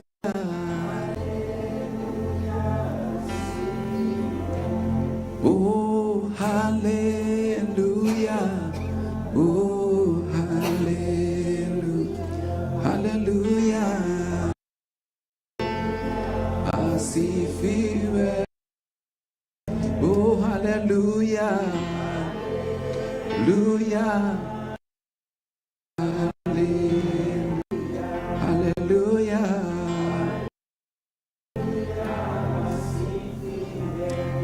Amen. We are giving him all the glory, honor. Only him can do that work accomplished in her precious family. May we have our seat. The people that I'm going to call next, I want to make a that we try to take possible. God will help us, but it will not be proper for us not to have this, because we all with our mom. So when I call you, take the shortest time possible so that we can try to redeem time in the name of the Lord Jesus. Praise be to God. And the people that are coming, we want to give an opportunity for us also to say one or two few words, and I will be blessed. And we are going to do very, very quickly, and I know we will be blessed. With a team our mom intermingle with, a precious mothers that we enjoyed in the house together. Even some of the photos you saw, you could see her with them. Half of those precious women, we are going to welcome our mom, Reverend Grace, just to speak on their behalf briefly, and we will be blessed. Thank you so much as we do this. Karibu sana.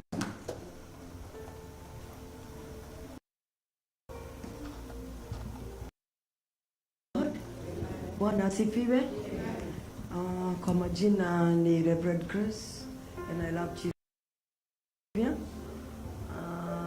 Today is the day of Pastoral Tributes. How we have been together with her. Praise be unto the Lord. There is so many things have been talked about her, and that is how it was. Praise the Lord. When I was told that to talk on behalf of other women, there is a word that God gave me. That is in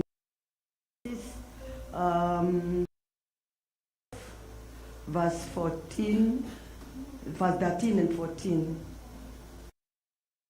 Can be given. Lord, the theme was like, the end of the matter is better than the beginning. Praise the Lord. So, we have Eden. She has fought a good battle in her life. That is why we are celebrating her life. Praise the Lord. So, we are encouraged to do good things to the Lord so that we may be able to win the race. Because the battle we are fighting, God is going to help us. We are not alone. Praise the Lord. So we have to end up well, as she has done. When we are in a battle, and now the Holy Spirit is going to help us to be able to end up well in the Holy Spirit. Praise the Lord. So let us read those words. Praise the Lord. 12.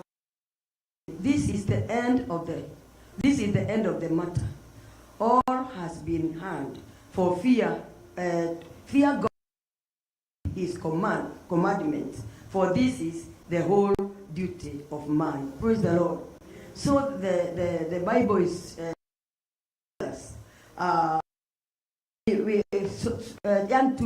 to be able to obey the Lord and to do His will, so that, and to have the fear of God in us, so that we may end up well, like our sister. Praise the Lord. She was staying there, and we used to talk after the service. We sit there, all of us, together with Mrs. Reverend. We go to comfort her and to praise the Lord. So I'm happy to say and to tell that I'm happy today to celebrate her life because she has won the race. Praise the Lord. To start and sing as she used to sing. That says, because already she has won the road. Because every time the pastor could, he was only singing that song.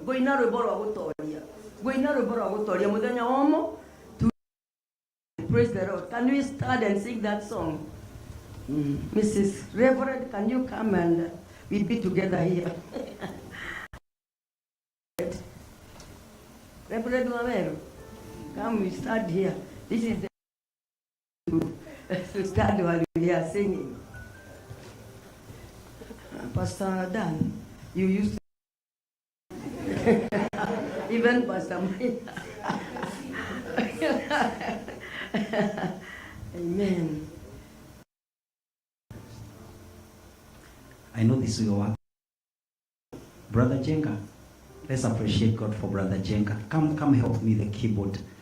Let's appreciate him. He's also a great servant of the Lord. Appreciate the keyboard there as we praise the Lord.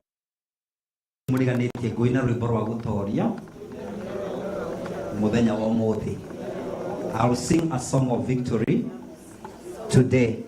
Glory to the name of the Lord. And then he says,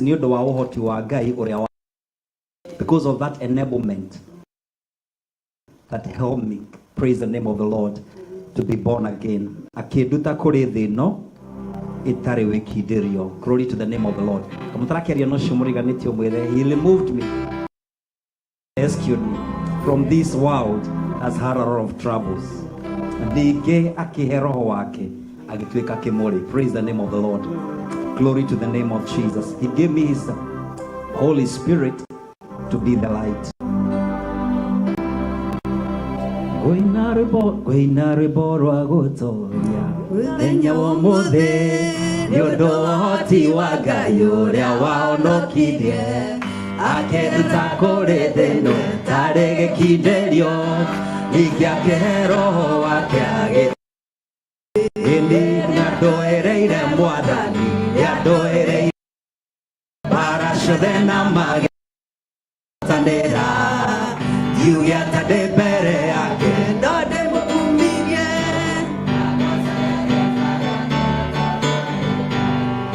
Praise the Lord.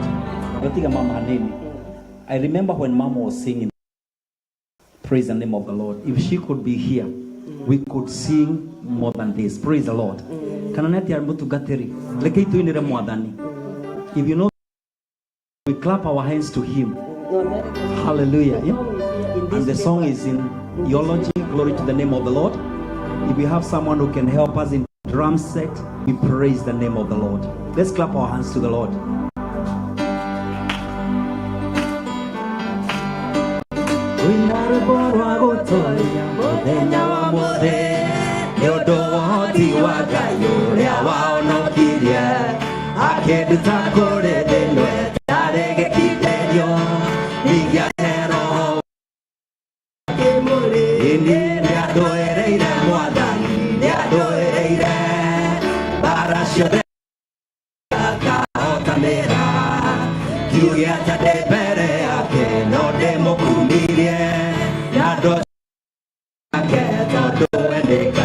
In the ocean we go to the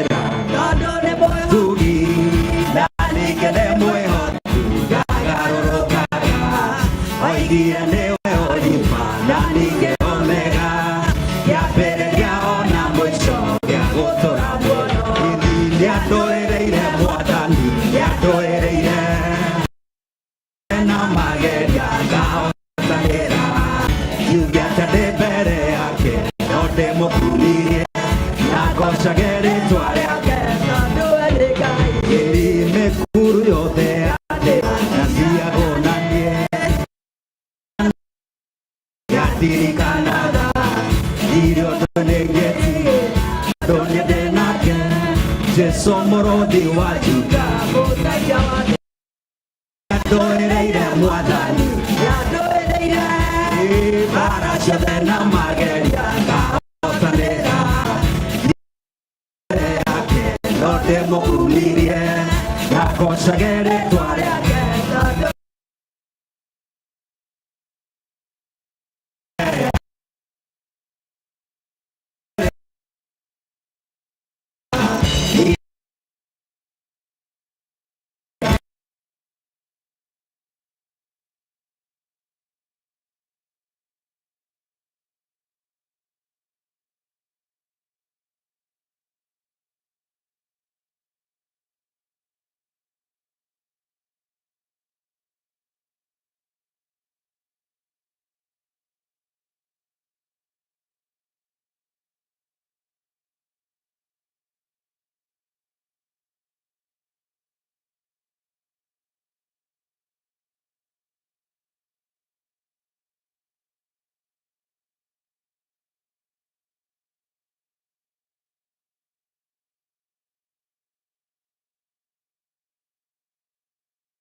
She's the kind of servant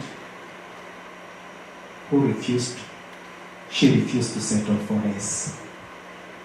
And every time she could verbalize the desire to serve the Lord even in a higher capacity. That is something that I picked. Another thing that I picked as far as her life is concerned, she was a woman of faith. She never entertained a negative word. You could hardly hear her speaking about negative things, not able to do anything. But she could move swiftly with the word of God. And in every conversation, she could.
Here, for I reckon that the suffering of the present time are not worthy to be compared with the glory which shall be revealed in us.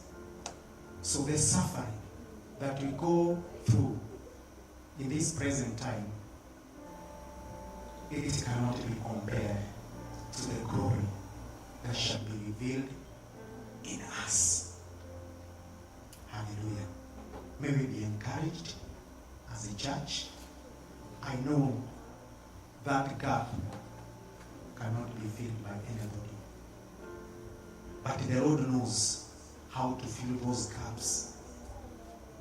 The Lord knows how to fill those gaps. Us, we cannot be able. And we also thank God because of His grace. As a church, as the leader of the church, the Lord provided us with the grace even to walk with our mom in all our journey. May the name of the Lord be blessed and may we be strengthened in Jesus' mighty name. God bless us so much.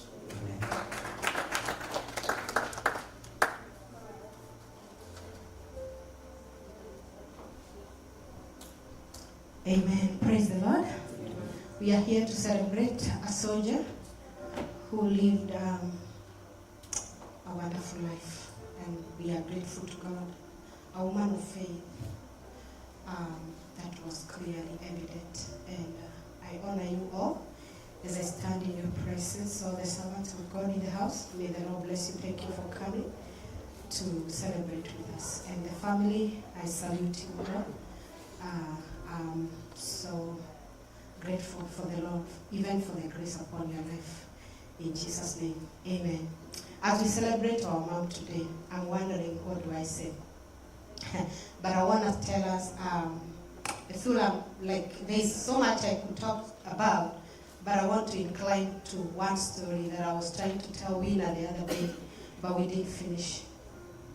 So our mom fell sick. Rather, she told us about sickness sometime November 2023, and it was a journey. It became a journey that we signed up to walk with her. But along the way, when she started her chemo and she started going down health-wise, I remember one time our mom, that woman you see there, was living in that floor. Hallelujah. Was living in that floor. And this one day, she came to church. By the way, she never missed church for like pretty much a whole year. She just came to miss church like towards the very, very last days of her life. She used to go to chemo, she used to do radiation and come. In fact, even the day she had her surgery, she never missed church even a day. Even a day. She never missed church. She used to come to church every Sunday. So this one day, she came to church and she was very, very weak. And I remember telling Winner, we could have lost her that time, but the Lord preserved her so that they could walk a journey with her at least towards the end of her life. Because the Lord has allowed her and David to be part of her journey towards the end of her life. And I remember seeing her off through this door back here. That time she was driving her white car. You remember someone talked of a white car? She was driving a small white car. We saw her. I saw her off this door. I used to see her off mostly with a packed lunch every Sunday. So that day I saw her off, and then I ran down. I felt so sad when I saw her off, considering she was going to drive herself to the house. And I felt so sad, and I went straight down. Everybody else had gone down to fellowship with a cup of tea there. And I remember I went where, as the servants of God, we sit. And I told them, I just saw Pastor Speranza off, but I do not think it is safe for her to go home by herself. So we decided, after tea, we are following her to her house. Hallelujah. Amen. We are celebrating. You're all looking at me like we are mourning. This is not a mourning story. It is a good story, I'm telling you. It is a story of faith. So we got there around, because before we left, there was something came up, another one came up. We followed her up around maybe 3 hours later. We followed her to her house, and we found her in the car. Did I say she was living in that floor? She was still in the car, wondering how to go upstairs. Hallelujah. So we get there, and we are trying to call her because we didn't even know her house. We are trying to call her to give us the house number, and she responds to a phone call from a car that was next to where we parked. And we could hear her talk. And we were like, oh, so you've been here? She's like, oh yeah, I decided to take a rest here before going up, because I know it's going to be an uphill task to go upstairs. So we tell her, okay, we are here, we're going to walk with you, we're going to take you to the room. We were like, I think 6 of us or 8 of us. So tell her, okay, come out, we're going to walk you upstairs. So we get to the stairs, that floor, and we tell her, okay, you go ahead, we will follow you. And she refuses. She says, you go ahead, I will follow you. I've been going through the stairs every day, going to my appointment. So just go to the house. She gives us the key, says, you go, I'll follow you. And sure enough, we go. I think Pastor Mina was left with her. And a few minutes later, she follows us, and she comes to the house. And guess what? We thought we were going to encourage Mom. You know? We thought we were going to encourage Mom. Mom preached to us. She preached to us. She became the encouragement to all of us. In her weakest moments, Mom was the strongest encouragement. And as most of us have said, Mom has never acknowledged pain. Even though at one point she confessed she never felt pain. She didn't pretend about it. She told me that many times even the doctors they would ask her, how much pain do you have? They gave her all the narcotics, but she couldn't take them because she did not probably her pain level did not hit where they were expecting.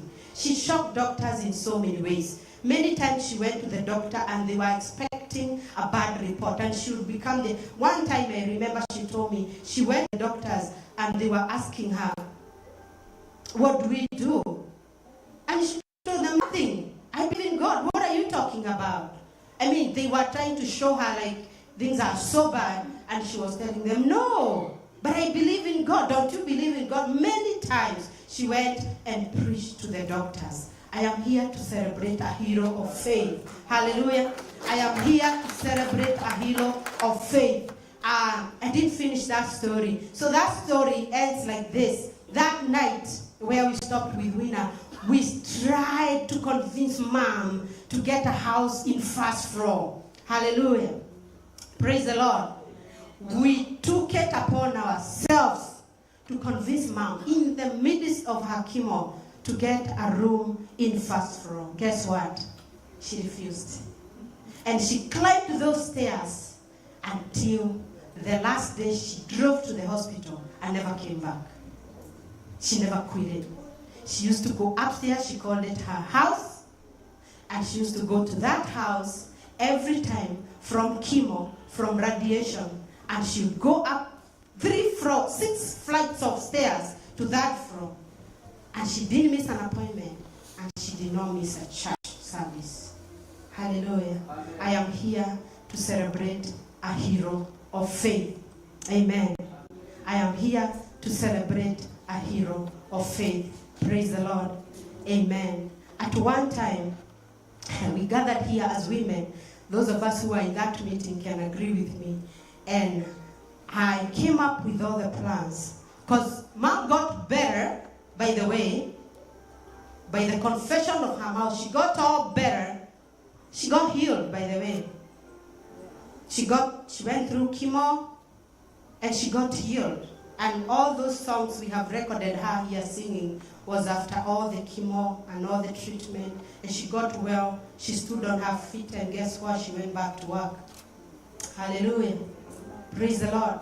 She went back to work. Hallelujah. And I remember this one Sunday, I came up with a very good plan to try and convince Mom not to go to work. And I sent her away and told her, Mom, you know what? Just go downstairs because we're going to be talking about you. And by the grace of God, the Lord enabled us to supply her needs, her basic needs, by the grace of God. So I called the ladies. I told her, are we failing anywhere? Why would Mom want to go back to work? And I wanted us to do a math properly. Is there a chance that we are failing anywhere? And that's why Mom really want to go to work. And guess what? The response was, now, I have not lacked. I have not lacked, but I have a greater vision. I want to go back home and serve people. Hallelujah. I want to go back home and serve people. And at this point, she was trying to prepare for her last push to go back home and serve people. And guess what? We are here because our mom has gone back home, and she has called unto us all. She has summoned our hearts today because it is a service unto the Lord. May the Lord bless you. Amen.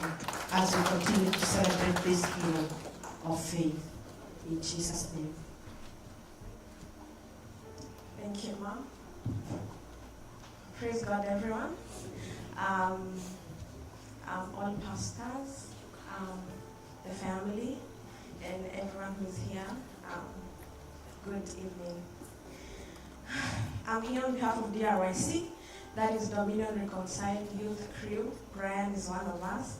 And I can say we're nice because I'm not an age group. Yeah, and so I think when I speak here, I'll be speaking on behalf of every young person, because I believe we've all experienced Mama Speranza in the same way that I've experienced her. And I think a few things, and I think I'm going to give very personal experiences, because I think that's the best way to give, to eulogize someone, when you give personal experiences that you've had with a person, you know? And so for me, I think the first thing is just how she's a lover of people. And I think, as Brian said, and every young person George is here, like, every time, because she would sit right here where the blue jacket is, and every time after service, like, she would come, and before she gets to you, her hands are up, and she's like, oh, my daughter, how are you doing? Like, such joy. Even if you don't have, like, parents here, like, there was a motherly laugh with that hug, you know? Like, and she was very interested. I remember, like, even before I got married, she would hug me and tell me, I am still waiting for the day the Lord will do it for you, you know? And it was very exciting because I was laughing the other day when my husband and I went to the hospital to see her. And I was laughing at Wina because when we got there, she was like, Morogi and Sam, oh, my children, God bless you. You're here, yes. And then she was like, okay. And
baptism.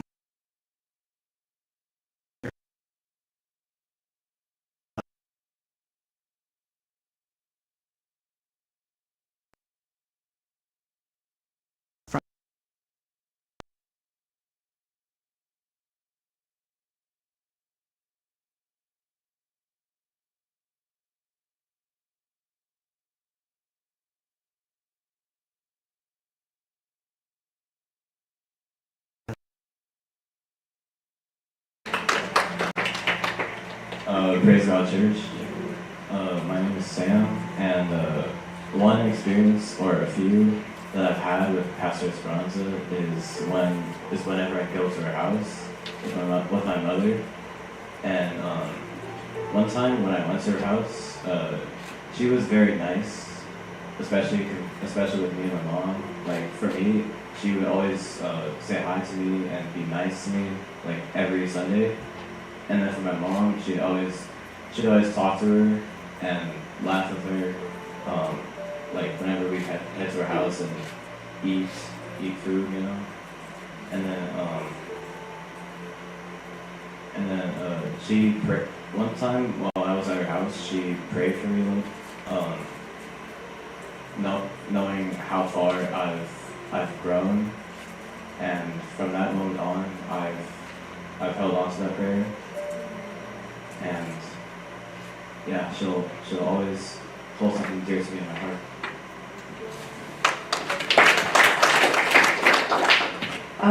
By our speeches, I really hope that You guys can tell how much we loved her. She's always been courageous and she never talked about her pain. And yeah, thank you.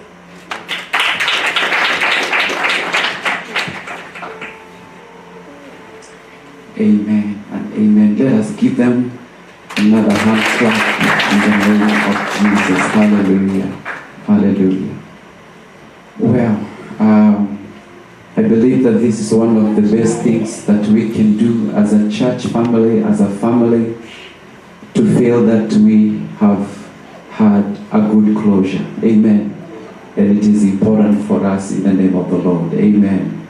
So I'm going to give a few more, and I still want to insist that we take shortest time possible.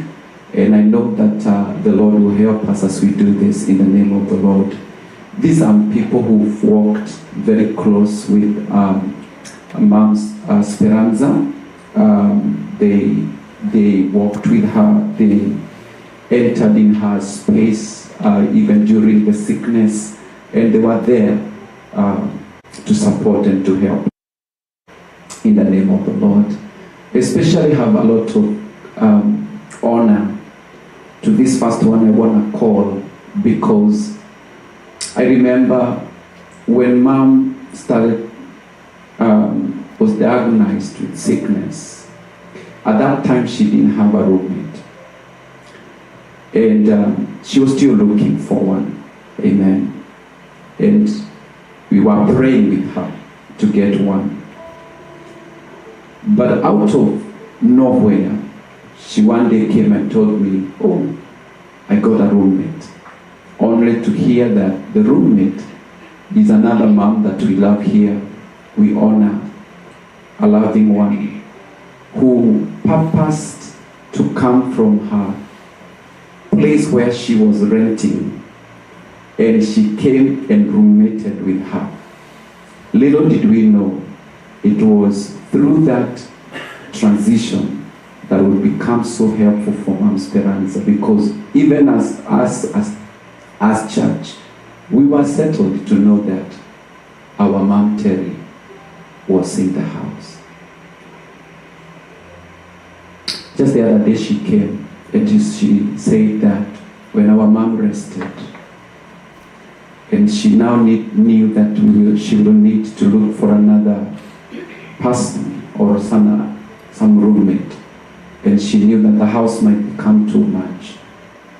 She told me, as I was trying to settle down, I called my former house that I was, and I found that the room I had left 1 year ago was still waiting for me. And she was able to go back to that room because the assignment was done.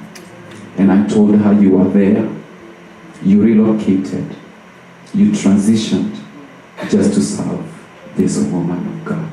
Allow me to call Mom Terry for just a few minutes to say something in the name of the Lord Jesus Christ. God bless you as you come.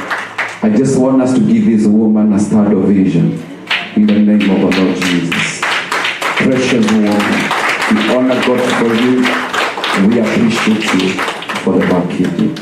Karibu sana. In Jesus' name. Praise the Lord, church. I give God all the glory and honor. Whatever good you have seen in me, it's not me. It is Him manifesting Himself through me. I was just a vessel. Praise the Lord. And that is the truth. That after finishing everything what God wanted me to finish, I just called the house and they told me, the room that you left is still there after a year. And I went, and that was that. Praise the Lord. So, I want to say about Mom Speranza, this winner woman. I just brought a little example to myself that you have a garden. Let's take for instance, you have a garden. When you go to your shamba, you take anything you want in the garden, you take the best. Whom are we shambas for? God. And God, so you know you have given beautiful, beautiful testimonies, isn't it? Isn't it not God happy when He hears all what the testimonies that you have given? Even Him in heaven and angels, they are smiling and laughing and enjoying one as if you. So that's what God has done. He's also pleased with the heart and has taken one of His love. One asifiwe. Amechukua mpendwa wake hata yeye afurahie kama vile nyinyi mmefurahia. Bwana asifiwe. Na mbinguni ishangilie kama vile hata nyinyi mnashangilia. Ninajua in a little moment we are crying because like me, I'm just giving myself strength. If I could be called before that when the rest were going here, I could have added them more. But now, at least, the people who have come have made me stronger and stronger and stronger. To speak before you all people. So I thank God for my... the first time that we met, Pastor Minor, the one when I was directed to come to this church, he came to take me from my house where I am now. And then after that, our dear sister Grace was carrying me. And then after that, Pastor Speranza said, I'm the one who will be taking her. So she was coming from where she was living, coming back there, taking me and bringing me to the church, and then again because she had a car. She had a brown car. Yeah, taking her and taking me. And then one day, I told her, she's a good encourager. I told her, then she told me, you know what? People have been coming from Kenya and they are driving all the way. They come, saying 2 weeks, 3 weeks, they drive. Why are you not driving yourself? You are going to drive. I told her that I know a little bit to drive. What? You know how to? And then she came out of her car. Sit here. And then she was telling me, let me take you somewhere so that I can see how you can drive. I drove the car. Then to the place where she wanted me, and then she told me, no, now. You are going to take me to the bank. I remember. So I'm saying that she is a good encourager. I could not be able to drive cars here because I'm seeing the way it's not like Kenya, how they are.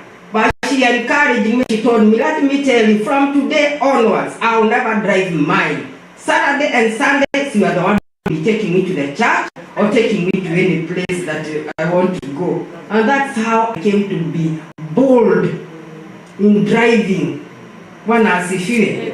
So, spiritually, physically, she was a woman of strength. And I knew, according to how you people are saying, you people even you don't know, I know her that whom she has touched people, families, because every now and then calls, I want school fees for this, not only her relatives, but people even outside.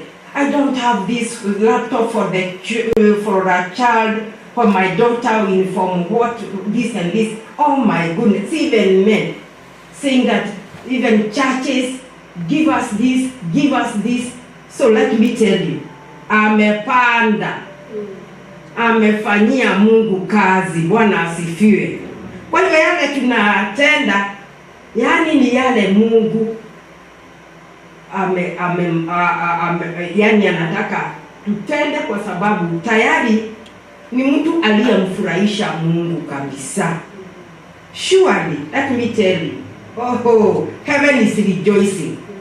Heaven is rejoicing kabisa, kabisa, kabisa. And where she is in heaven, even if she's told to try a little bit and go back, that is history. Seeing there, no, a place of pain, a place of sorrow, a place, I believe that that's how it is in heaven. And so I thank God for her life, the way we lived with her in that house. I never knew that, even herself, she never knew that she had such a sickness. When we were with her, kuna kitu naitwa Yohana Kikuyu. A boil, yeah. She was telling me that she had a boil. She knew it was a boil herself. And so always she was telling me, I'm praying against this boil in me so that it may come out. And then one day now, it's when she started going to the hospital. When it came out to be cancer, oh my God, we thought it was a boil. And then afterwards now, God gave me a mission of waking up every Monday to, what do we call it? Fred Hash. My brother is laughing and we have been going with him. Yeah, and he's never tired. Anyway, I've never seen somebody like you. God bless you so much. He's never tired. He never complained, even when we stay in the hospital for quite taking a lot of time with the doctors. We were going there, 10, and then coming back, it's very late in the evening, and God saw us through. After that, even in the times of the operation, I just took her to the operation. I took her to the operation, and I stayed there, and then the doctor came and told me, you know what? You go because of such and such an issue that has happened. I called my pastor. Always, because I know that I've been, you know, when you are under an authority, you have to tell the authority over you what is happening. So I always communicated with them. What has happened, I communicate with my pastor. Wakati waliambiwa lale, nikawaambia. And so I said, I want to go home. Then the son told me, let me tell you, don't take a bus. Call an Uber. The way you came, call an Uber, I'm going to pay. That is David. Praise the Lord. So I thank God for it has been, even if it has been a journey, it has been a journey surely. And at any time, I saw her dead. And even I encourage now it's when I'm seeing Hajja. It means she died because I myself had fed myself. She has just gone home because there's something that I hate, like death. I believe that is the way that that is the only way, although I say that. I agree with the word of God that says there is rapture. Not everybody will die. And I believe that our sister did not die. She switched from this body and went to heaven. And the body that was bringing this and this and this, you are left to with it. Go and take it wherever you want. And that's what we are preparing for it to be taken in the right place where it's supposed to be. But the honor of that place, is rejoicing and singing before the Lord. So let us strengthen ourselves that God has done what is best with our sister. So I'm encouraging myself because I don't want to be sorrowful. And I want to remain with the image that I know. Because the last day when I saw her, it was on a Tuesday before she passed away. Before I was told she has passed away. Which of course now I'm declaring to myself that she went home to her Lord. She went home, she was taken by Jesus, and the helicopter came. Hey, you laugh. A spiritual helicopter came and took her home. Not the physical maguta na nini na nini. Yake ni ya roho, Bwana asifiwe. So that is how it is. You know, Pastor, I have to encourage myself. It is an helicopter that took her home. Yeah. Huh? Not the ordinary. An helicopter from heaven was assigned by God. Go and take Speranza home. And that was that. So I really thank God for God what God saw that I should do Yaani Mungu akanichagua nifanyike chombo chake cha kutimiza mapenzi yake. Bwana asifiwe. So I give God all the glory and honor that I was available and I was never tired, and we had lived together this way, day and night.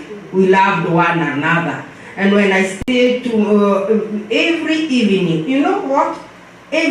Before I go to work, because I always go on a Wednesday, I have to cook and make sure our fridge is well packed with the food. That when I go, she'll just take something what she wants, warm it, and go to bed. Warm it, and at the same time, the church was helping us with the porridge.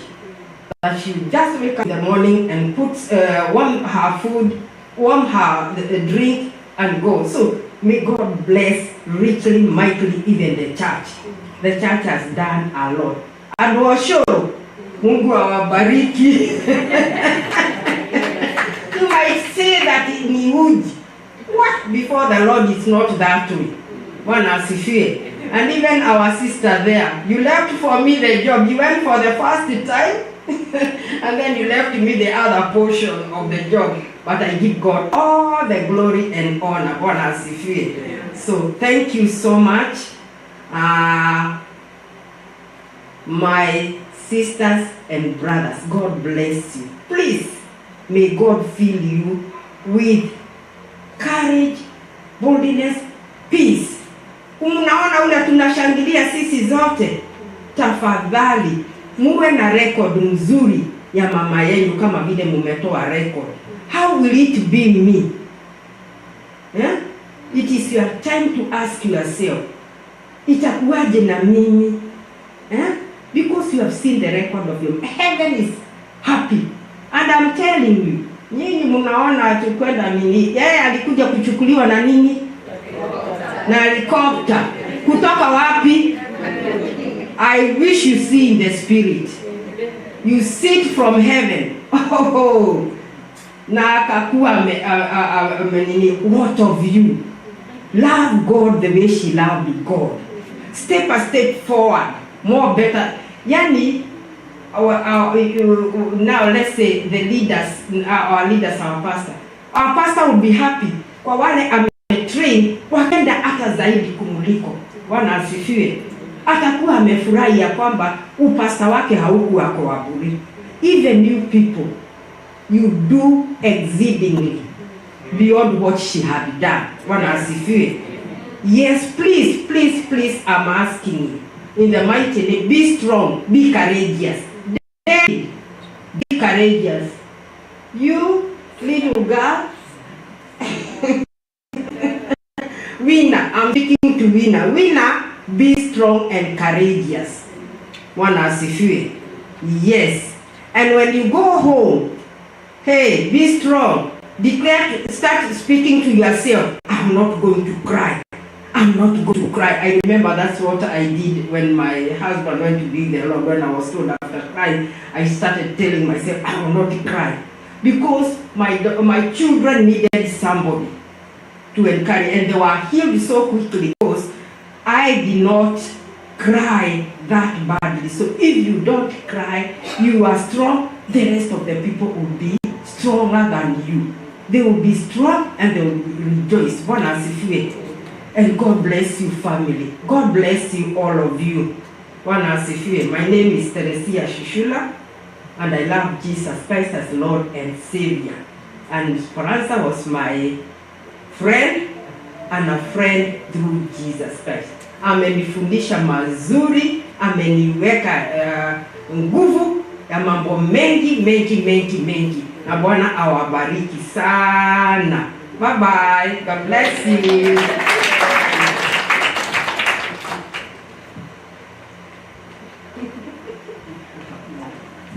Thank you, Mom Terry.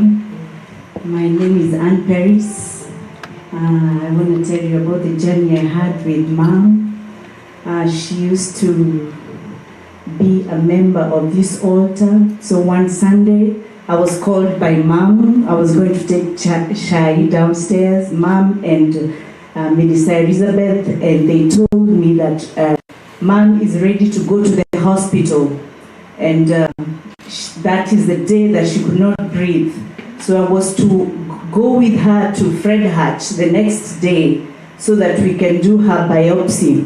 So the next day, I called her when I was in Tacoma because I knew the struggle of moving from upstairs to coming down. So from Tacoma, I had to call her when I'm in my house so that she can start coming down because it took time.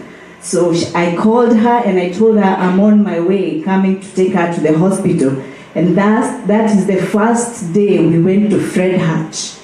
On my way to Fred Hatch, I remember she talked to David, and that day David was in tears. I know David didn't know there was somebody in the car.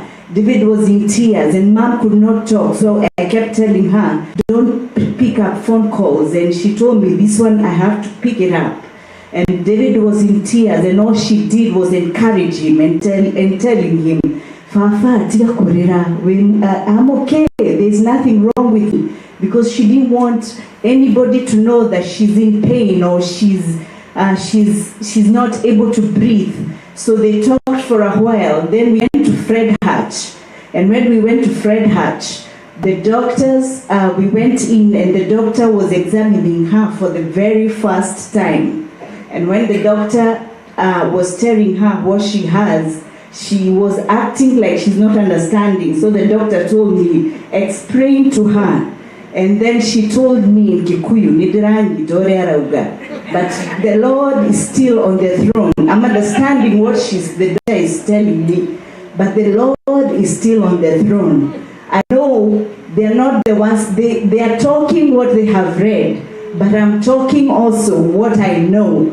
In my spirit, I know the Lord is on the throne. Even my pastor told me that the Lord is on the throne and he will heal me. So I am not going to listen to their words. So the doctor kept asking me, did she tell you what did you tell her what I told you to tell her? And I said yes, because I could not say anything else. That was the strength she had.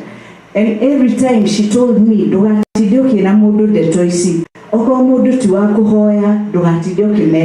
so she told me, the only person she told me to tell was the wife of David. That one was the prayer. She did not even tell me to tell her. She told me, that one is my prayer partner. That one I can tell her. That one only. My children, I don't want them to know because they will worry. And I'm going to tell my pastor and the wife. Those are the only people that I want to know this. So the journey began. And that day, we went to get a biopsy. In the process of getting a biopsy, because it had gone all the way to the lungs, 2 liters of fluid were gotten from her lungs. And she started breathing better. And that's the way she started her journey. It was a nice journey, just going all the way down to Seattle with her. Early in the morning, as early as 6:30 to be in Seattle, and come back. And every day, Monday, Wednesday, Friday, and we'll go with her. And she would sing, and she would encourage me and tell me, God heals. You remember that in the Bible? And then she would sing this song,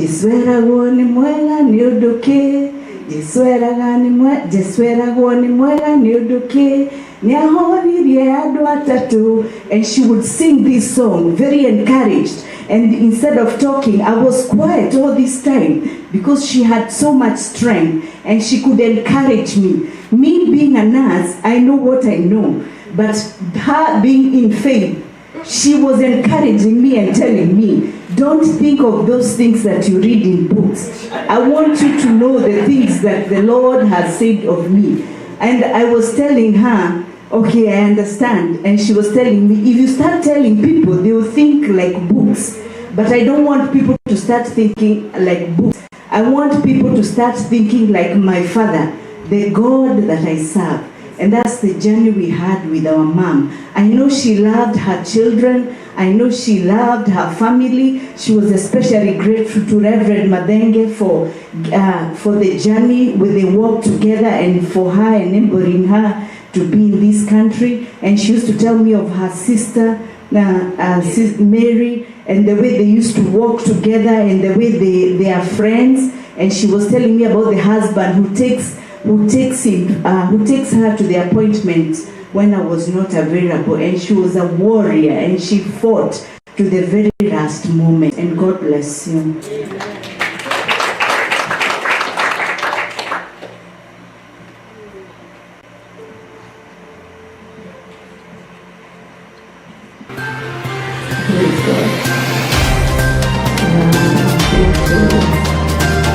Give God thanks for what He has done.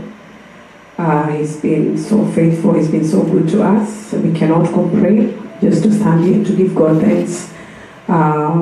Speranza, we connected when she came to this altar. We used to sit on the second row with her. And all the time that when she could come to church, she used to call me and to text me and to tell me that she was caught at work. So our relationship became more deep. And then even until the time this journey began, it began in last year, November. And she's been so good to us, and we love her. So one thing that I know that with Pastor Speranza, that she honored Pastor Minor very, very much. And all the time that we could talk through about this journey, she could ask me, does Pastor Minor know? Are you going to tell Pastor Minor? So call him and tell him about this. So she really, really honored you. She really loved you. And she really also cared about you. Remember that day when your car got burnt? So we shared, because that day she was expecting me to go there and to stay with her, but I told her we are going for fellowship. She kept on, I told her, don't worry about it, everything is safe. And she was a little bit worried and concerned, but she loved you so much. So the other thing is, I just wanted to thank you, friends, for being there for Pastor Speranza. So she cannot come back and thank you for what you have done. You've been friends, you've been there for her, you've given her everything. You've given her your time, you give her your money. We know she never lacked. For that 1 year, she never lacked. The church chipped in, the family was there. And we worked together with the family. And may God bless you so much, family. May God encourage you. I know it was not an easy journey, but God's grace was sufficient. So for us, we are so grateful to have Pastor Speranza in our midst, in the altar. We know it was an assignment that the Lord gave us, and I'm telling you that the grace of God was sufficient. Through her journey, that everybody took part. It was like a puzzle. This person was here, this person was here. I'm telling you, everybody, even if they will not come and speak, everybody was part and puzzle of this. So may God bless you so much. May God encourage you. May God wipe your tears. May God even see you through. And the other thing is, Pastor Speranza, we were close. She used to live 5 minutes away from my place. She used to call me, especially like when Mom Terry is at work. She used to go to work from Wednesday through Sunday, and she could call me. And then all the time, like I would see, she say, "Yeah, Grace, today you haven't even called me. Are you okay?" And then I said, "I'm okay. Yeah, I need this." And I used to drop her to her house. And as people have said, that this Mom Speranza, she was very, very, very strong. I remember most of the time I could go there, and then she was kind of weak, and I could tell her, "Give me your keys," and then I lock the door behind, and then I can come and check it. And she used to say, "No, I'm okay, I'm okay, I'm okay." And you could see her stand and then go open the door behind her. She was a very strong woman. She stood, she had faith. Yeah, so God gave me an opportunity to be with her at the hospital most of the time. I could go to the hospital twice or thrice. I could take meals. We coordinated very well with Brian and the family. She never lacked a meal. And I thank God, even some people in the church, they came for her. They used to call me all the time and ask me, "Grace, do you want me to take some meal to Pastor?" And then I knew this day she doesn't want to eat. She wants to do some uji. I know when she was at the hospital, I and Brian, we were making uji for her. And sometimes Brian could not be able to take breakfast. And then one day he said, "Okay," I told Brian, "I'll make uji." And then I took Woji to the hospital, and then what she told me, that she didn't want to hurt my feelings, but she told me, hey, Brian. So she didn't want to hurt my feelings that that I didn't do a good job. Yeah. But after that, I had to learn how to make uji. I'm not a fan of uji, so I had to learn how to make uji. And even now, Pastor Dan can witness that I did a good job, didn't I? Because one time, yeah, he came to the hospital and we shared a cup of porridge, and she said, "Oh, Grace, we do make a good uji." So she was very honest. She could tell you at ease. And we loved Pastor Speranza so much. I used to call her Mom, Pastor Speranza, and I loved her so much.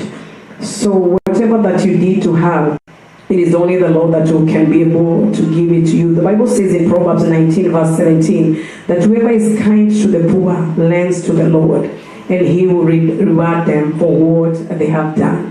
Pastor Speranza will never come to any event or anything, but I'm telling you that the Lord will visit you, the Lord will honor you, the Lord will bless you, the Lord will encourage you. So you did not do it to her, but you did it to the Lord. So may God bless you so much.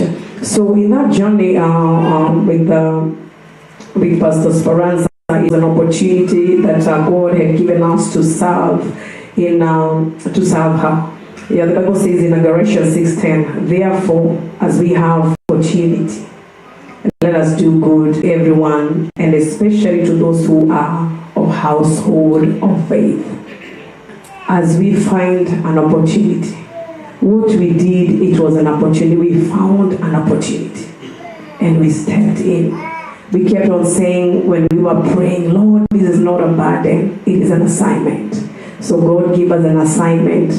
And we really, really honored and we thank God because we know God is the one that will give us an assignment.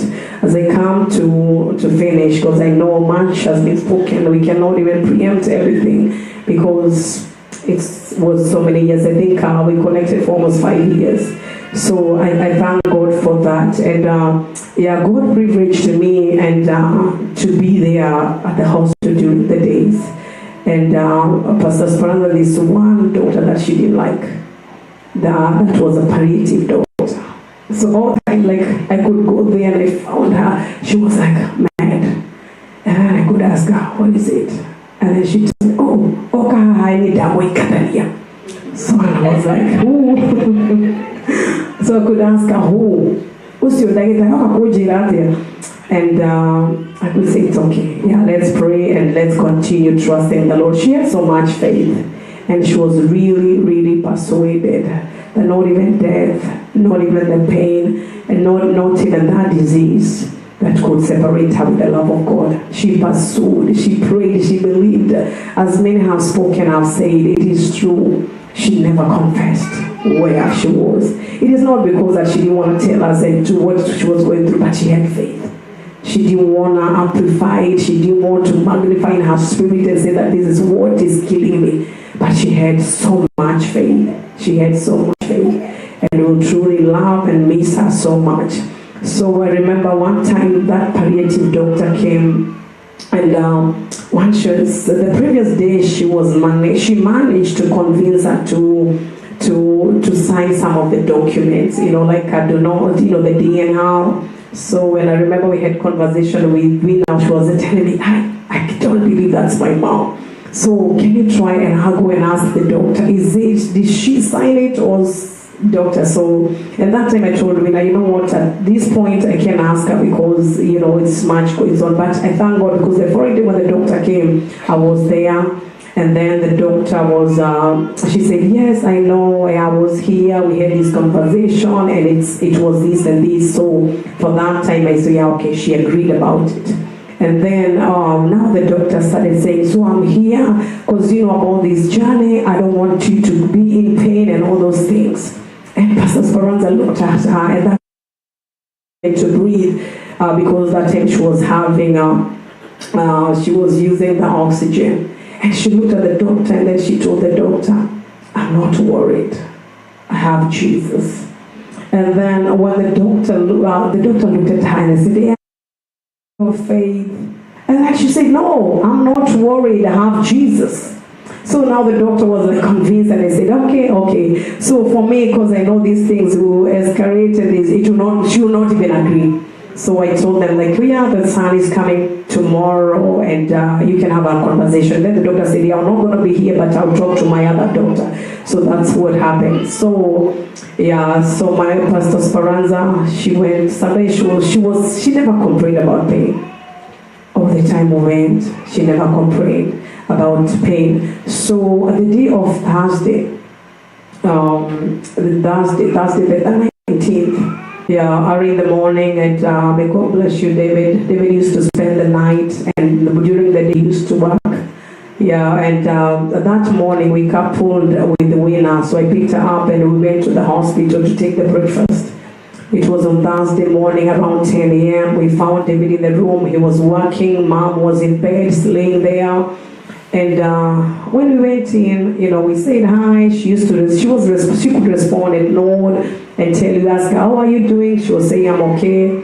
And we had time. And then now I remember that day, Wina walked out with David. They had to go talk something, and then I stayed with her. I had a good time with her. We sang, we prayed. I had a moment even to cry. I was like, thank God I had mass. She didn't even see my tears. But something came in my spirit, and then I was like, I kept crying and praying and singing. That was around morning hours. So, and then by 12:30, we are all in the room. Wina was there, I was there, and David was there. So the doctor came in.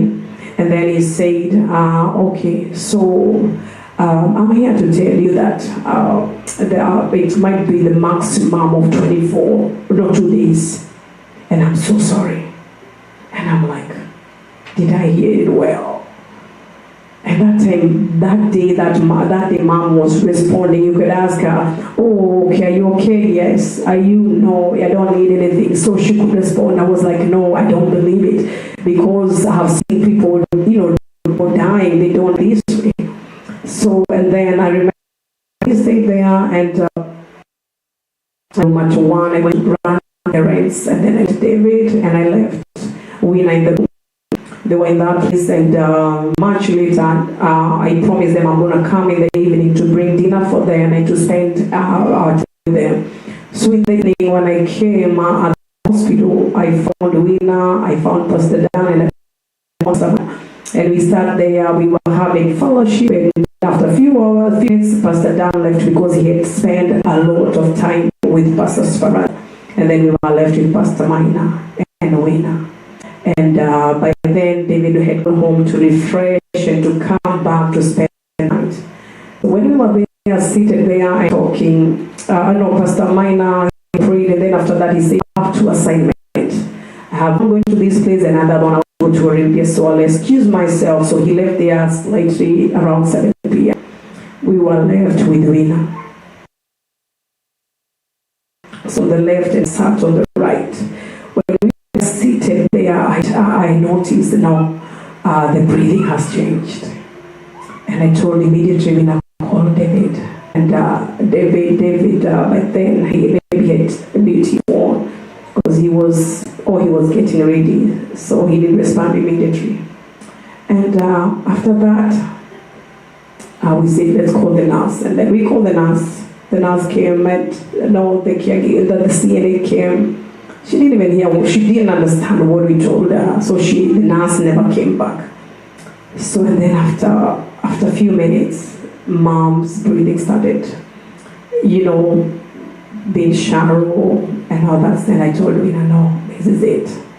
So we held her hands, we squeezed her, and then until the last breath. She rested. She rested from all the labor. And then after that, the family. We called the nurse came and then confirmed and then said, no, I cannot confirm it alone. Let me get the other person. So he called another nurse. He came and he confirmed. I immediately came in and then I told her, please can you go get David? He went. And then after that, Jackie came. So it was like, everybody came in, and then now Auntie Mary, they came, we all came and gathered in the room. And then immediately I called Pastor Minor, and then Pastor Minor came. So and then Minister Jennifer came. So we were a team of good people. And we started now celebrating the life of Pastor Speranza. It was a journey. The grace was there. God was with us. God was his people. And I want to say that the book of Timothy 4 verses, for I am already being poured out like a drink offering, and the time of my departure is near. I have kept the faith. No, I have fought good. I have finished the race. I have kept the faith. Paul came back home and said, well done, good and faithful servant. Did what she wanted to do. We can talk much about her, but we have people have spoken. Let us continue serving one another. We never know how long it lasts. As I conclude this, I know the time is much so spent. I just want to sing this short stance. It's about encouraging us people. Mama gereria irogedoine edana gai moreveroine kukikagia modoka mwamurania mukagia nauge motikana tahu. Amen. God bless you. Thank you so much. Amen. Hallelujah. You know, when we are celebrating the life of a loved one, we can go on and go on and go on until tomorrow. Hallelujah. But we have nothing to regret because this is just today. Amen. But we have a few things we need to accomplish today, and it is important before the time is much gone, and some of us might need to go because of other commitments. I don't know whether Catherine Nyamo, you're here. Catherine Nyamo. Amen. Please, I want to request, just take maybe 2 minutes, and we will really appreciate observation of time. And then is Gladys Magali here? Gladys. All right. Just also after 2 minutes, and please promise me to take 2 minutes. At least we make sure everybody gets a chance. Karibu sana, Catherine. Bwana asifiwe. Asifiwe.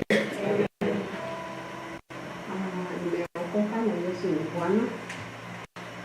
Speranza was one of my best friend because my son was the same school, David. And she's the one who encouraged me. He said, because actually, she did the that I almost leave because my husband died when my daughter was there. She was only 5. But I have lived about 21 years. So I also brought my kids like that. Just the same way as she did. So when actually I had gone to see one of my cousins because I had a case in here, so I had gone to see my cousin there. Our place is far, and to go to court, you cannot make it from home there. So when I went, I met Randa. Then he said, let me go and look for my cousin because she was working in a post office. When I went there, she had gone home and it was around 5. So she just told me, instead of just worrying, don't go at her home, let's go to my place. So she accommodated and we went at her place. Then in the morning is the time she asked me whether we can go and check whether I can find an admission for my son, who they went in the same school with David. And I'm very grateful because even it was a bit far, but she was a bit near. Actually, she treated my son just like her own. She used just to take things and go and visit them even when I was around. So for that, I have just enough. Just for me.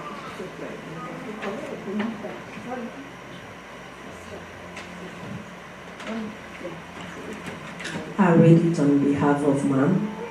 Speranza was not just a friend, she was my best friend, my sister, my confidant. When we met over 50 years ago, we formed a bond so deep, so pure, that it became one of the greatest blessings of my life. Together, we weathered storms, raised our children through some of the most challenging times, and leaned on God to guide us through every step. I will never forget her unwavering support when my husband passed away. In one of my darkest moments, when my son was finishing primary school, it was Speranza who gently advised me to enroll him in the same school as David. She wanted to ease my burden, to ensure I had one less worry weighing on my already heavy heart. That was who she was, a source of wisdom, strength, and unshakable love. Speranza had a unique way of lifting spirits, even in the bleakest of times. Her laughter was infectious, her words soothing, and her presence a comfort like no other.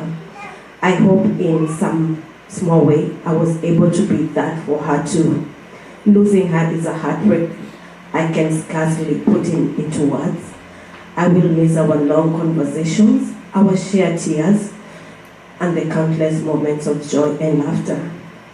But even in this grief, I find solace in knowing that Speranza was a woman of deep faith, and she's now sitting at the feet of Jesus, basking in eternal peace and love.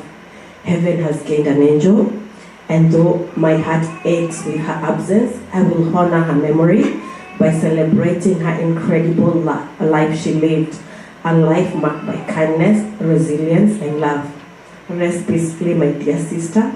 Until we meet again, know that I will carry your love in my heart forever. I love you, Speranza. Thank you.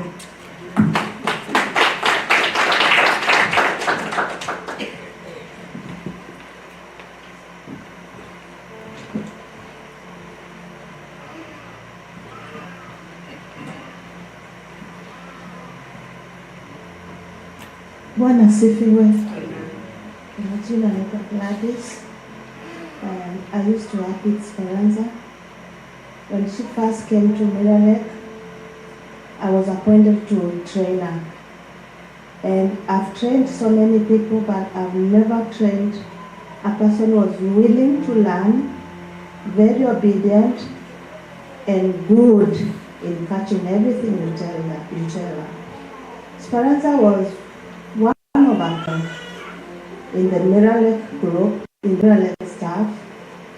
Anytime Speranza finds you talking with another person, like you are arguing, even if you are just lying, talking, shouting, she'll say, "Calm down, you kids, calm down.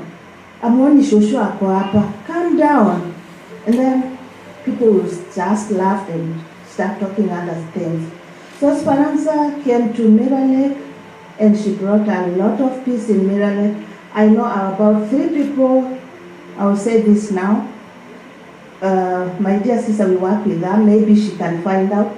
There are 3 people who never used to talk to each other. And Speranza saw that, and she kept it to herself. And one day she called me, she told me, "Kairetu, what is happening to these 2 guys?" They told her, "Yeah, they don't talk. I've tried, I don't know what." She called them and she said, "You people, you're from Kenya, I'm from Kenya. This has to stop." And it stopped. So Speranza was a light, she was a blessing, and she was a woman of faith. Everybody has said. You used to pack lunch for her. I've eaten that lunch.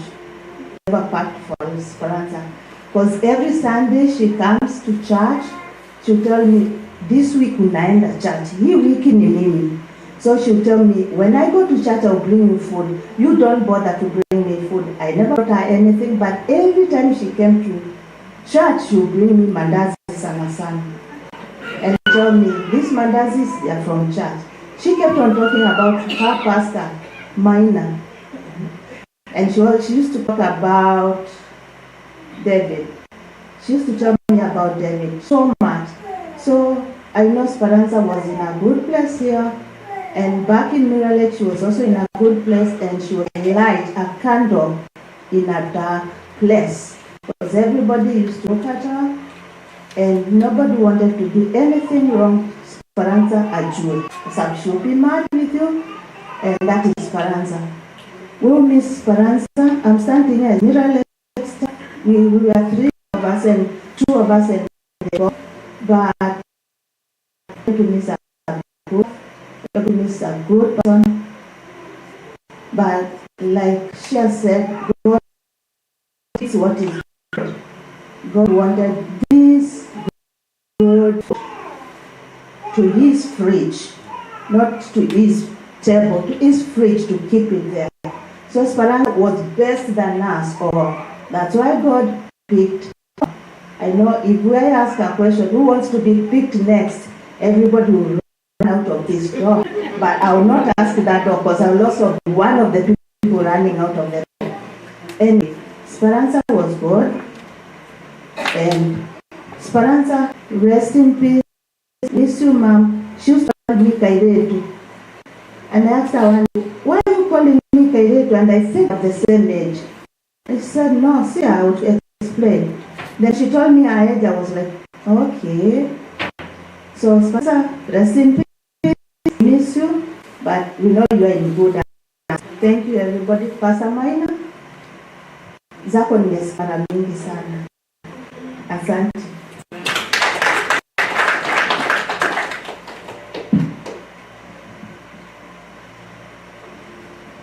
Wow, amen.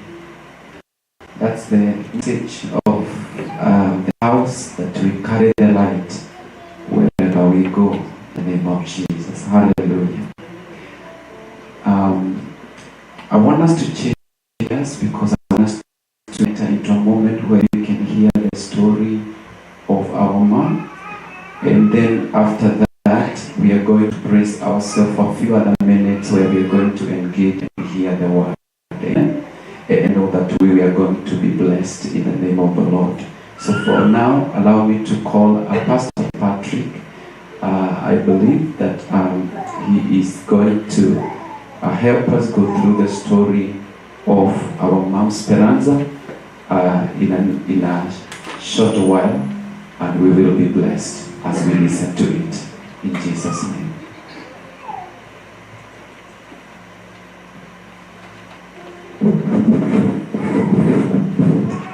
Amen. Before we also hear that, allow me to make that announcement.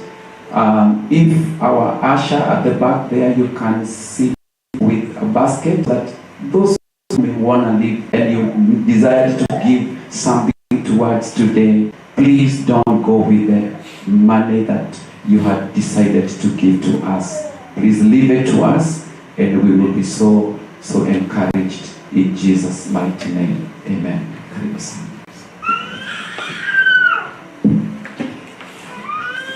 So once again, we have the booklet, which is carrying actually the history and what could be captured about my sister Speranza.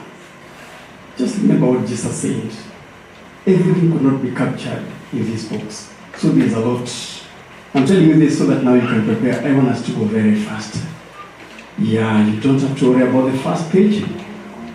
Come to page number 2.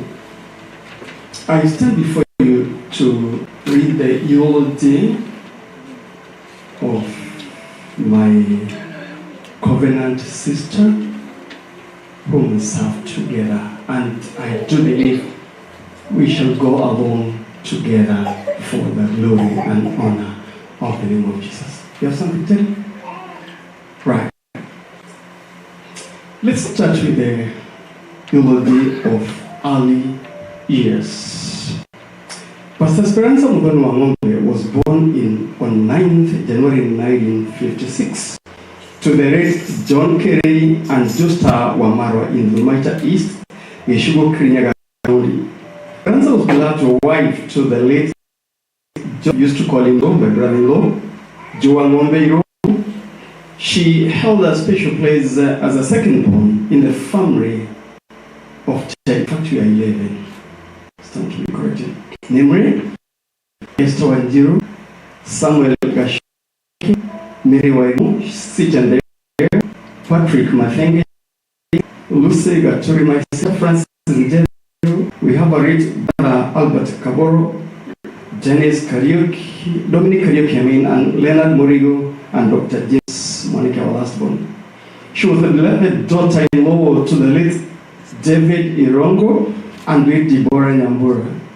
Speranza was treasured as a sister-in-law to Peter Gitonga, Mary Mwehaki, Sarah Muthoni, Ruth Wanjiko, Leon Boys.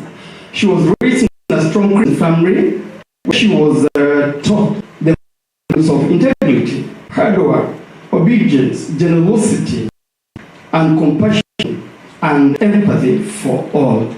You have the photo of my family, that's my dad, and Spencer during those years.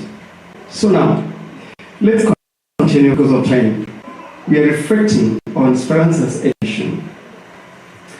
Pastor Speranza attended Thumaita Primary School, and attended to the Giriambo High School, and sat her all the She later on joined Mawingo College for her secretarial training. Speranza will be remembered for her high regard for education, which is marked by her perseverance to educate her children and to constant inspiration for grandchildren excel in education. Speranza participated in the education of many less privileged children in her area known as Monyange village up to the time of her demise. Then on page number 6, we are looking at the eulogy of Soldier of Christ, touching on the faith of the general who blessed her. Speranza gave her life to Christ in the year 1983. She was loved as a Sunday school teacher at Munyange Anglican Church in 1984. Due to her commitment in serving the Lord, Speranza was ordained as a pastor by the Global Worship Center in South Sudan in the year 2014. In her life, Speranza partnered with many ministers of the Word of God to establish and support churches in Kenya and South Sudan. As a pastor, Speranza served in the Jesus Victory Temple together with me and under Bishop Gatimu Karaoke Joe. In the last 6 years, Speranza has been a committed minister at the Dominion of Worship Tabernacle in Seattle, Urban, Washington, under Reverend Francis Minor. Mom served God with grace and humility in all her life. Straight away, we look at her married life. The late Speranza Muthoni was married to the late Joseph Wang'Ombe Irongo, and they solemnized their union in ACK Munyange Church in 1986. Together, they were blessed with 5 children, namely Mercy Wambui, John Kerry, David Irongo, Deborah Nyambura, and Sarah Muthoni, also known as Wina. She was a loving mother in love to Paul Gishoke, Carol Negi, Olene Chelono, and Paul Muthoga. God favored her with 15 grandchildren: Wycliffe Wang'Ombe, Eustace Kehara, Rhonda Nyambura, Speranza Muthoni, Sandra Muthoni, John Mwangi, Sandra Mumbi, Marco Wang'Ombe, Ellen Joe Wang'Ombe, Speranza Muthoni, Natalie Muthoni, Chantal Nyawera, Rido Joe Wang'Ombe, Eli Kirei, Nema Alangendo, up there. Her great-grandchildren are Chantel Wang'Ombe, Jaden Geshuki, Michael Duna, and Jude Githai, Lindsay Muthoni, and Megan Wang'Ombe. Speranza was highly dedicated to her family and loved them unconditionally. She is praised for her commitment to raise her children following the demise of her husband in her early 30s. Her fervent prayer, strength, wisdom, gentle and guidance in bringing up her children and grandchildren in the nature and domination of the Lord, as in Ephesians chapter number 6, verse number 4, will forever be cherished. Let's look at now the aspect of his illness, and that should be the last one, okay? Speranza lived until November 2023, when she was diagnosed with breast cancer. She truly put up a good fight, gracious and strong throughout the period when she was ill. She was blessed to be attended to by a committed team of doctors and nurses at St. Francis and Friend Heart Hospital, the Grace family, and the Dominion of Worship Tabernacle Church family in Seattle. On Friday, 20th December this year, 2024, Pastor Speranza was called back home by her Lord and Savior, whom she devoted to all her life. In the word of Proverbs, chapter number 31, verse number 31 again says, it is, we honor our matriarch for all that her hand has done, her works bringing her praises at the city gates.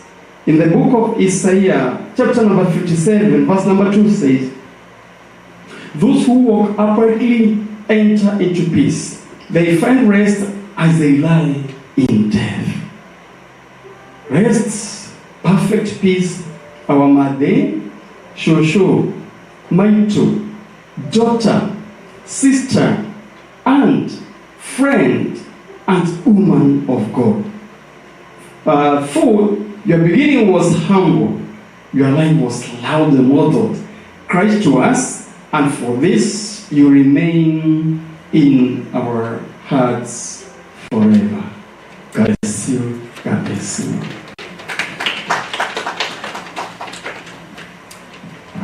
Hallelujah. Let us give it up again for such a wonderful session of the best way of memorializing our mom today in the name of Jesus. Hallelujah. We are going to shift gears a little bit, and I know that we are going to be blessed. And I would just want to call one of our pastors who we honor and love to come and help us as a church to honor God for all the servants of God who are in the house, and also give a word from the pastoral department. And after that, I will request that our worship team, we're going to come with just one worship song also, so that we can hear the word tonight as we come to the climax of this memorial service. Pastor Martin, I will welcome you in the name of the Lord Jesus.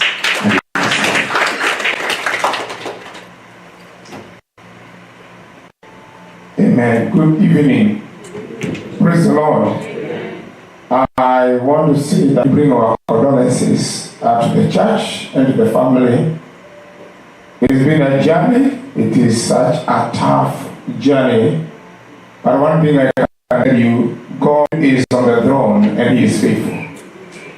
One thing that amazes me is what the Bible says, and I don't want to say a lot of things, but one thing that have caught my attention in the Bible is the book of Hebrews chapter 11.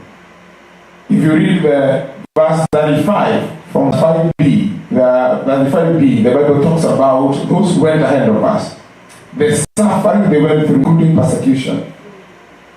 And the Bible says the only thing they obtained is a good report. The highest level. This week the Lord just ministered to me, and I was at the highest level of relationship with the Lord and with Jesus Christ. The highest level is the level of suffering. I want to repeat that again, the highest level. And sometimes people ask, why do people who are believers and Christians go through suffering? Because that's the highest level. But you can still suffer and still love the Lord. You can go through pain and still love the Lord. You can be sick and still say Jesus is the Lord. That's the highest level.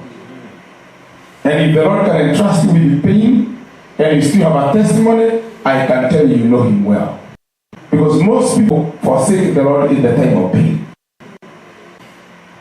And if you go to the next chapter, chapter 12 from verse 1, the Bible says, since now we are surrounded by many witnesses like a crown. She has already joined the witnesses in heaven. She's among them, cheering us and cheering you, the children, and telling you, you can do this, you will make it. Because where she is at is better than where we are. And I can tell you one thing that I will not forget, is that either way, whether alive or dead, the battle is won. That's right. Can I say that again? Yeah. Whether alive or dead, we believers don't lose the battle. No. It is won. Alive in Christ, yes. Dead in the presence of the Lord. Whether alive or dead, the battle is won. That's right. So as we celebrate the life of Pastor, I want to say that one thing. Sometimes I avoid saying the name because sometimes I am not sure that I will say it right. So if I call her Pastor, just be your. But I want to say this.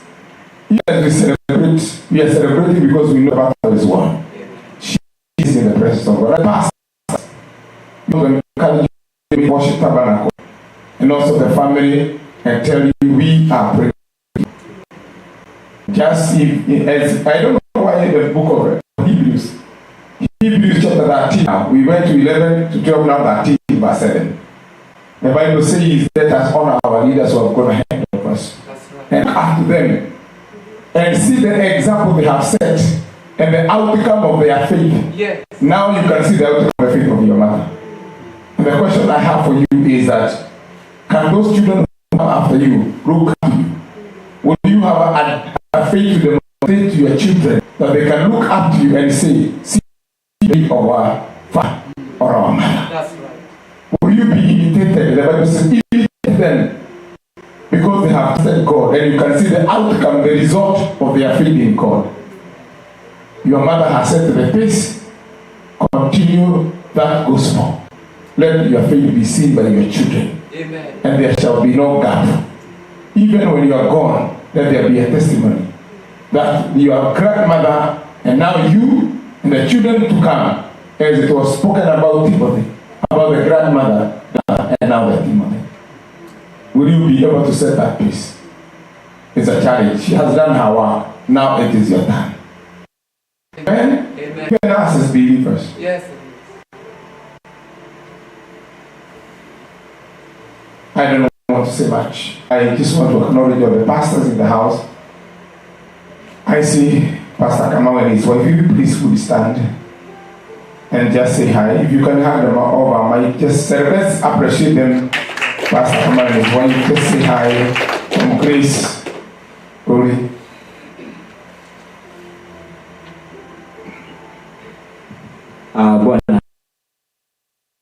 On behalf of the International, we like to pass our condolences to the family of Dominion of Worship Tabernacle and the family of our mom, Pastor Speranza.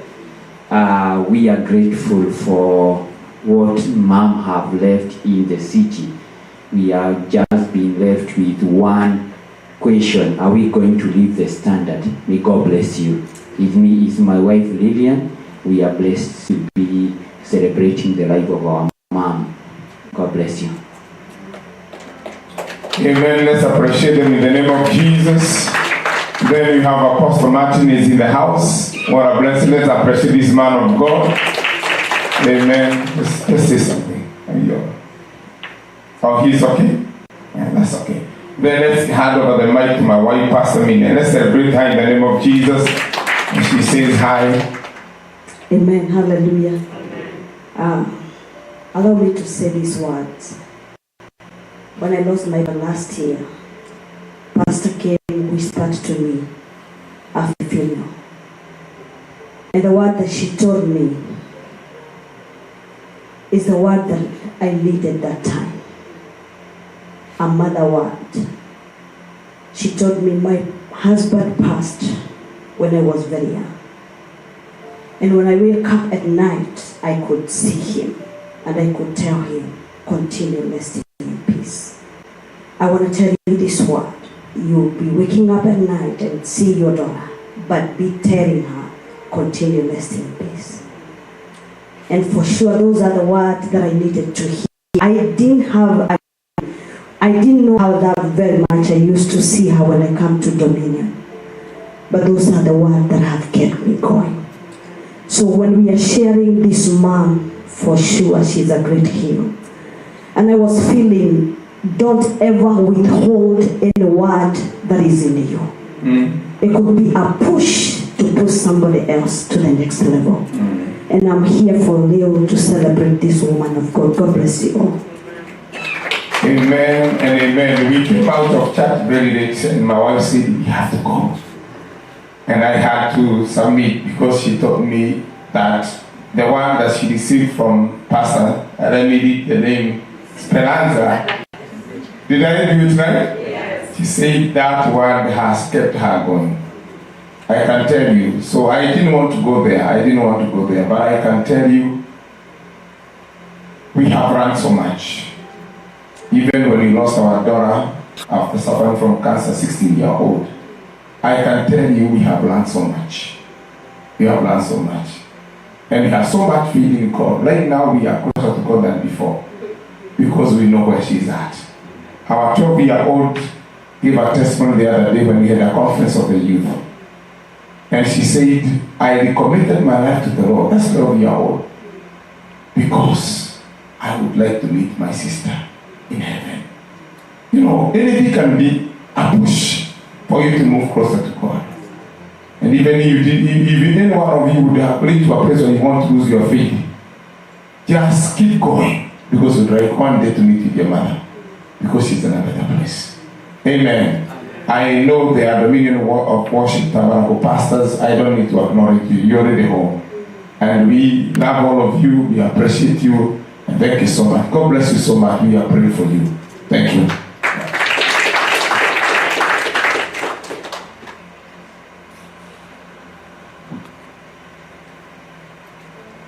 Amen and amen. I want to call upon our worship team, those who are still here.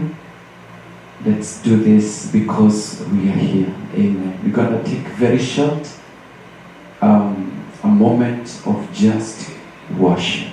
Hallelujah. And after that worship, I don't know whether is Pastor Madai here. I'm not seeing him. Okay. All right. The Lord bless us so much in the name of Jesus. So after we finish that song, that worship moment, we are going to hear the word. And I know our daddy here, he will release that word in the shortest time possible. So I urge us not to leave before that is done, because after that we will be finished in the shortest time. Amen. So let's engage in this moment and we will be blessed. So welcome, worship team, in the name of the Lord.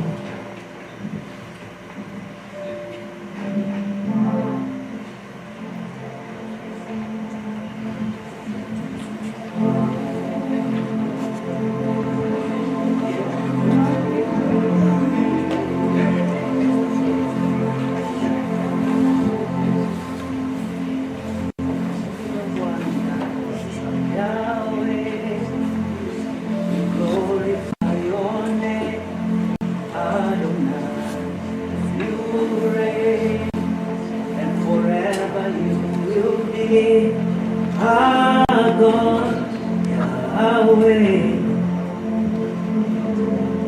live to worship you, God of wonders. Yahweh, we glorify your name. Adonai, you reign.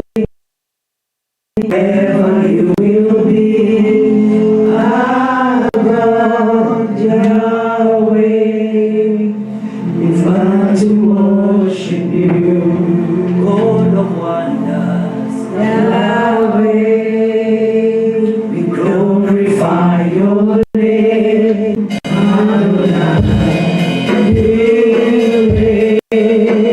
Forever you will be.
Amen. Hallelujah. Hallelujah. I say hallelujah. Come on, I say hallelujah. Come on, give God a shout of praise. Appreciate it. Because nothing can separate us from the love of God. Is it sickness? Is it affliction? Is it death? Nothing can separate us from the love of God. Amen. Take your seat in Jesus' name.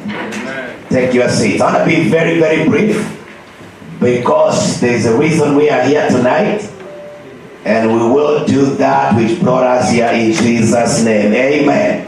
And so I want to quickly bring my condolences to the family and friends and church, the men of worship, for losing a mother, a friend, and a pastor.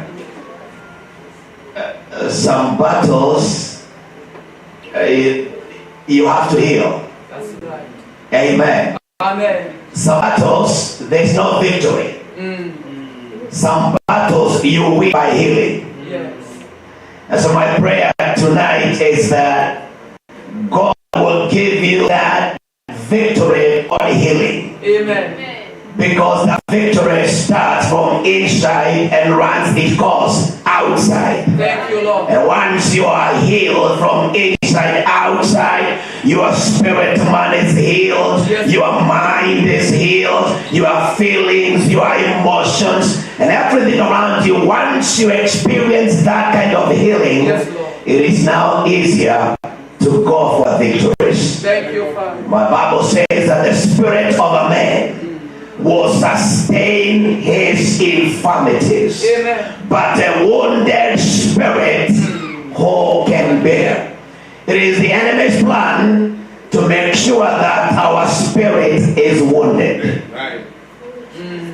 The enemy will do anything to make sure that you go through life with a wounded spirit. It's a spirit, emotions, feelings that have not been healed from situations and sufferings and agonies and anguish of life. And that is why when you hear me say tonight that sometimes in some battles, the greatest victory you get is healing. Amen. And once you get that victory, the devil's voice, yes, that once in a while would like to make you think that God is not as committed to your cause as he sure is. You are able to put a stop on it. So I pray tonight in the mighty name of Jesus Christ, yes, that God with his immeasurable unlimited love, yes, will heal your heart and heal your emotions, and heal your relationship, and heal your feelings, and heal you from inside out. So that ugly voice from the enemy will never find a space in your life. Amen. Amen. Listening to the testimonies and the tributes that you all gave about your mother, especially about your mother. Forget the rest. You know a person really is, yes, from the testimonies that come from home. Right. Amen. Amen. We appreciate your experiences with Pastor Speranza through church. Yeah. But I was listening to the tributes and the testimonies they gave about their mother. And I was coming close to wishing I had Pastor Speranza as a mother. I want that woman who follows you to Nakuru. Right. Yeah. Right. Amen. Yeah. Doesn't just follow to Nakuru, having prayed you through high school. Yes. That she prayed for you to get A's. You got Nakuru. She comes to Nakuru not to fight you, but to pray for you and your friends. That's my God, the woman you want in your corner. That's right. That's Amen. Right. Hallelujah. Amen. Oh yes. And I was hearing exploits of faith. And listen, sometimes we have to stop measuring the exploits of faith. We've got to stop measuring breakthroughs, yes, based on our own understanding and satisfaction, yes, of what a breakthrough is as it satisfies our earthly living. Because sometimes we quantify breakthroughs and blessings and miracles based on how well whatever that breakthrough is satisfies and satisfies our earthly living. My God. But there's a dimension of breakthrough and expert of faith that is left on this earth as a testament of faith. Yes, Lord. Thank you. That is what Pastor Marty was talking about. Yeah. That they went ahead of us, and all they received is a good report. Can I submit to your family that a good report is the highest dimension of breakthrough anybody who has the relationship with God can ever choose to attain? A good report with God is the highest dimension of breakthrough that any Christian living this earth would ever want to attain. Thank you. When one day you sleep and you close your eyes and you open your eyes in eternity and you stand before the eyes and you hear say, welcome. Yes. Good and faithful. Not old, rich, hard-working man or woman. No. Not wealthy, well-educated, beautiful, self-principled, this and that. When you open your eyes, because whether we like it or not, we will all one day close our eyes and we will open them in eternity. That's right. And we desire to hear Jesus Christ say, welcome home, good and faithful servant. A good report is the highest breakthrough that anybody who has a walk with God should ever desire to achieve. A good job is okay. A thriving business is perfect. A beautiful marriage has its own place. Yes. But a good report, not from men. And I was hearing the responses and the answers that Pastor Ismail. I mean, how do you tell a nurse who has spent years studying the books? Yeah. How do you tell a nurse to not think like the books? Yeah. Amen. Yeah. I mean, I say, I want that kind of a woman in my corner. Amen. Because people who have a walk with God, yes, not people who are serving God.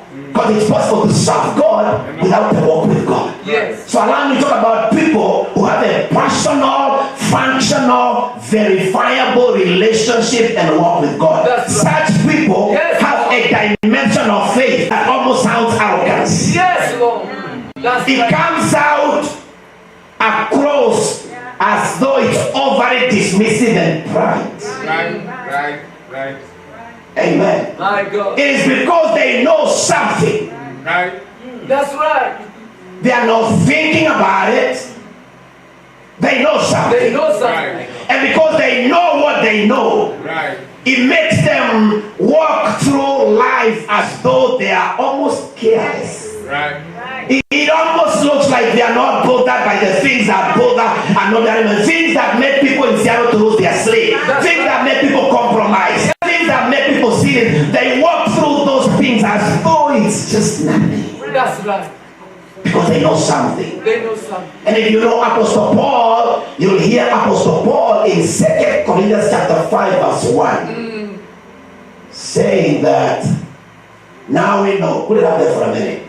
Just for a minute. If you don't have it, I'll look it over here. Never mind. He says, for we know. Yes. For we know. For we know. Not thinking. We know. It's not a promise. It is already resolved. Paul is not waiting for any other evidence. No. No more persuasion. Paul is saying, I have crossed that line. Now we know that if the earthly house of our tabernacle is dissolved, that sounds carelessness. Right. How do you call death a tent? How do you call your body the one that keeps you awake all night? How do you give your life the one that makes you wake up every day at 5 o'clock? Yes. Right. How do you equate that which you have invested a lot of time and energy to attend? Could it be that Apostle Paul knows something that makes him or gives him a perspective of life and a perspective to life in a way that those who don't have a walk with God can only emerge in? That's right. He says, for we know that in the earthly tent that we live in, put ALT or NIV. I'm going to show something there. And I'm going to read from NLT. It says, for we know that when this earthly tent that we live in is taken, and then in parentheses, it says, that is when we die. So he's saying that, I know what I say, you think I'm careless. And I know that you think I don't put too much to what others worry about. Yes. Right. I know. So let me just make it clear to you what I'm talking about is that when we die and leave this body, he says, we will have a house in heaven, an eternal body made for us by God himself. See, when you're going through stuff in life, the most natural response, when you're going through pain in your body, yes, when you're going through a sickness like Pastor Speranza was going through, what would and should preoccupy your mind as the only solution is earthly healing. That's right.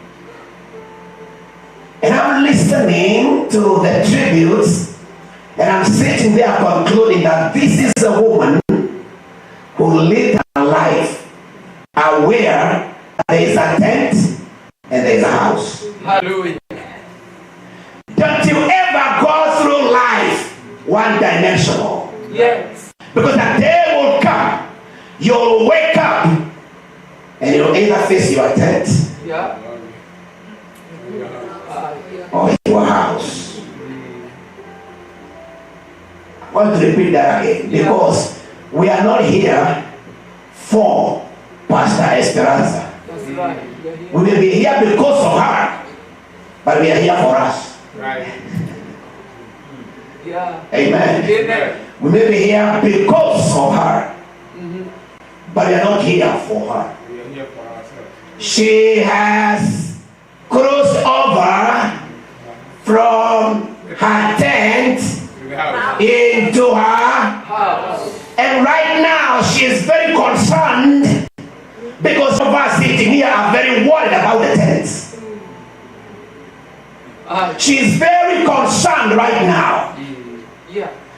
Dominion of worship, there are some people that are so concerned about their tents. Right.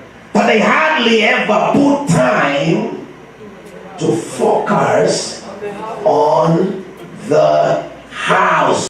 If Pastor Speranza would say one thing to you, she would say, house. Yes. Jesus. Right. Amen. Amen. Because she has joined the we that Paul was talking about. Yeah. He wasn't saying, I know. Paul was saying, we know. We know. We know. Yeah. She has joined the we who know that even though they were limited in the tent, yes, they were struggling in the tent, yes, that they were yearning, the Spirit from the tent. And Paul will say, not that we be naked and clothed. Yes. Right. That my spirit was shut and trapped in a tent that cannot let me experience my house fully. My God. She has joined a crowd of witnesses of those now who have attained their house. Bible would call it eternal house. Thank you, Lord. That's not been made by the hands of man. When we live here tonight, we will either be caught up in our tent or in our house. We will make decisions daily, very much by either our tent or our house. Sometimes we go to places driven by the tent or the house, but we know. My God. Right. My prayer tonight is that family and friends of Pastor Speranza, yes, would you do her a great favor? Would you give her the right tribute now? Right. Thank you. Can I say one thing? Just one, and I'll sit down, right?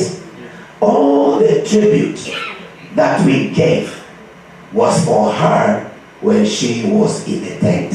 Right. Right. Yeah. Every one of us talked about Pastor Speranza in the tent. Can now give her the right tribute of her being in the house. How do we do that? By being equally concerned and focused and invested in our house. The Bible says not made by man, but by God himself. A well-thinking man will never move in his treasures in a tent. Yeah. Right. Yeah. Hallelujah. Right. I said a well-thinking man. That's right. They will never invest everything. I drive around Seattle. I see a blue tents. Yes. That's right. Because they are vulnerable. When you look at a tent, what you see is temporary. Right. Amen. Amen. It gives you a sense of temporary. Amen. So a well-thinking man will never invest your whole day and your whole night investing on that which is temporary. The reason we're clapping at the tributes and the testimonies we heard from Pastor Speranza is because she took time to invest in the house. So you will never meet Pastor Speranza in a tent. So anybody, Pastor Muthoni, anybody, winner, anybody, my Susan, anybody, Brandon David, anybody ever wanted to ever see mom, you cannot look for her. And in this house, you don't go in your tent. You've got to live your life in a way that allows you to leave your tent towards your house. Right. She talked about a spiritual helicopter. She almost convinced me. She almost did. Now God just assigned a helicopter. Amen. And the reason I almost got persuaded is because I'm thinking, Paul is saying that he's yearning daily to be unclothed from the tent. But then he says, not that I may be unclothed or naked, but that I may be clothed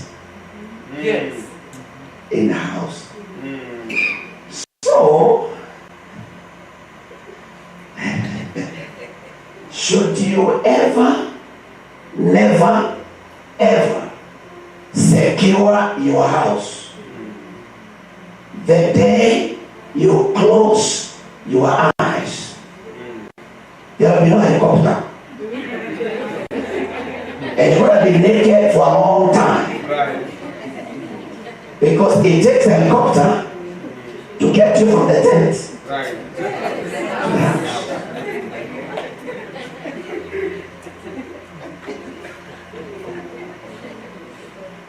How do I know? My Bible tells me that there were two men. There was a rich man and a poor man. That the rich man died, and he was. Tell me so I can sit down. You must know this. The rich man died. My Bible says, and he was buried. Lazarus died and was carried. Two people exited their tent.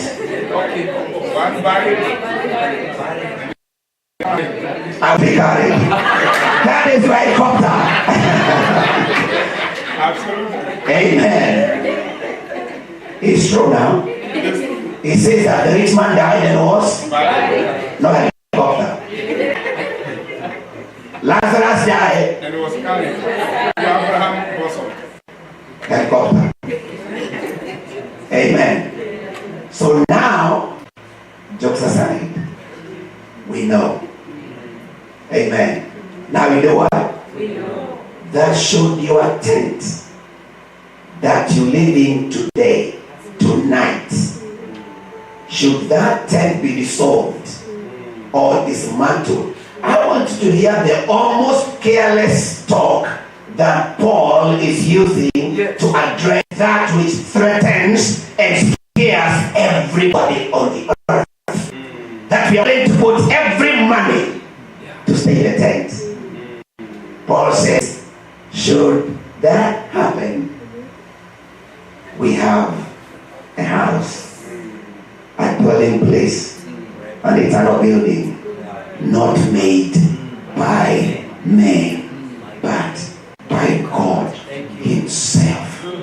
Should you close your eyes tonight and open them tomorrow, will you be buried or carried? Let's raise up on our feet. Amen. I'll give you just a minute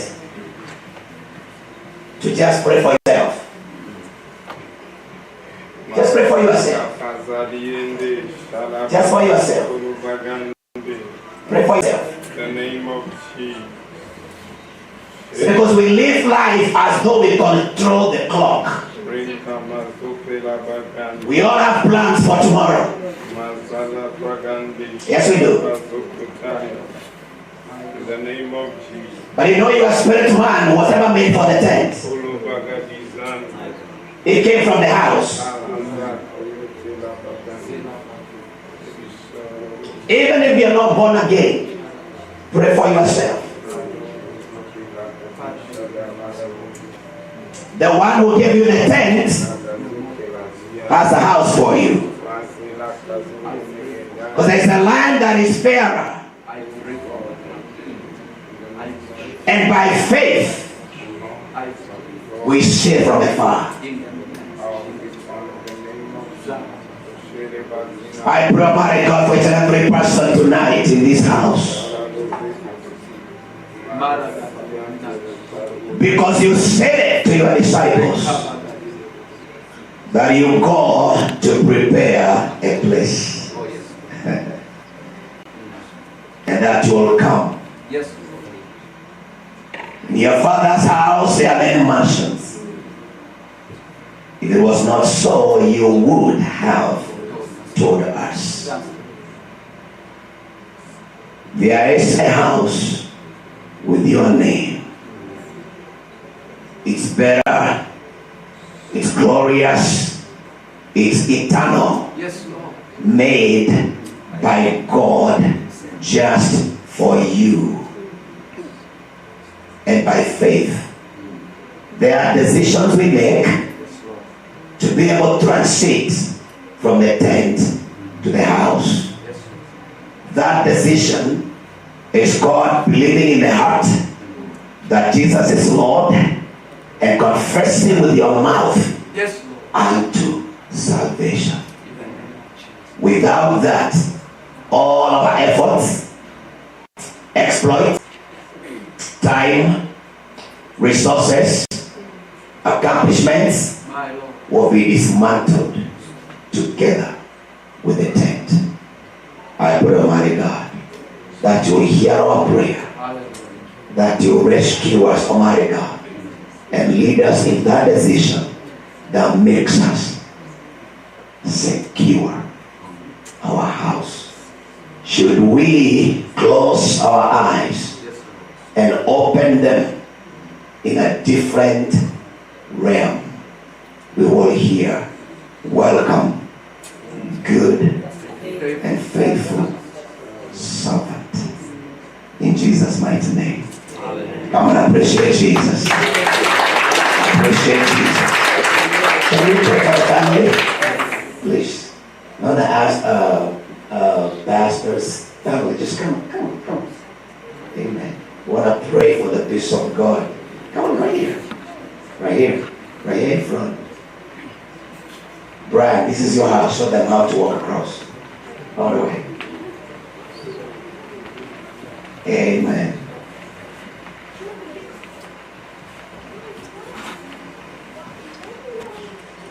Pastor Martin, I want you to comfort this family with the same comfort that you have received.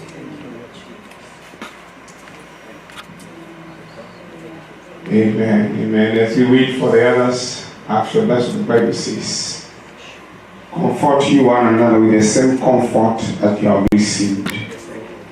Let's join our hands as we pray. Oh, come on, come here. Just join your hands. Shitarazi pekazo polo pazakatai dazopele bagado. Riziki tarabaga zopili mazakatara daga zopila magando. Rizitira kazopina agarato sitiliba mazakataya nagadaya. Riziki tiribaga zopili baga zopili magazakata. In the name of Jesus. Rikizaya da sopili baga zopili baga zopili baga zopina. Ila kazopina maga zopili begando. Father, in the name of Jesus, behold your children. Before they become children to their mother, they are your children. Lord, you are the one who created them.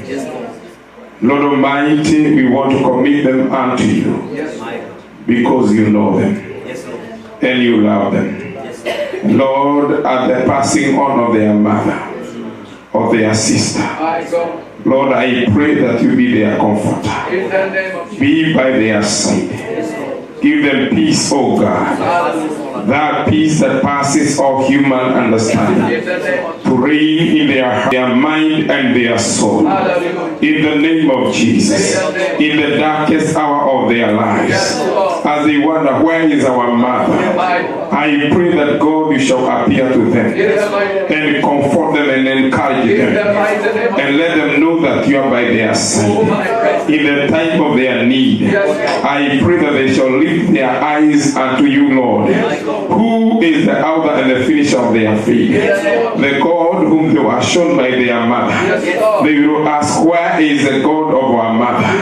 And you will appear. As you appeared, O God Almighty, to Elisha, when he cried and said, the God of Elijah, where are you? I pray that the God of their mother will appear and reveal himself unto their lives, O God, in the name of of Jesus. There shall be no gap because your presence will be with them. And Lord, you shall walk with them and be their God. I pray that the light and the lamp will never go off of the gospel in their lives. In the name of Jesus. And the path they have been shown to walk with God and trust God, they shall be ever and serve you all the days of their lives. Even their children to come in the future, I pray that the faith of their mother will be passed on, oh God, unto their children in the name of Jesus.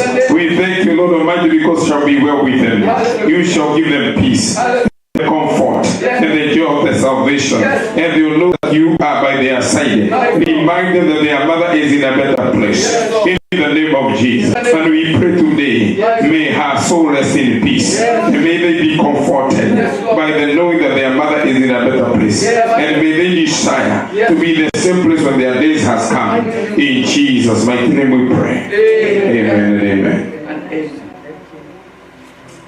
And so, Father, we want to thank you again for this precious family. We give you praise because of their lives. And we thank you, Father, because even from now henceforth, they will be carried by you. You will carry the mighty Redeemer in every situation, my Father.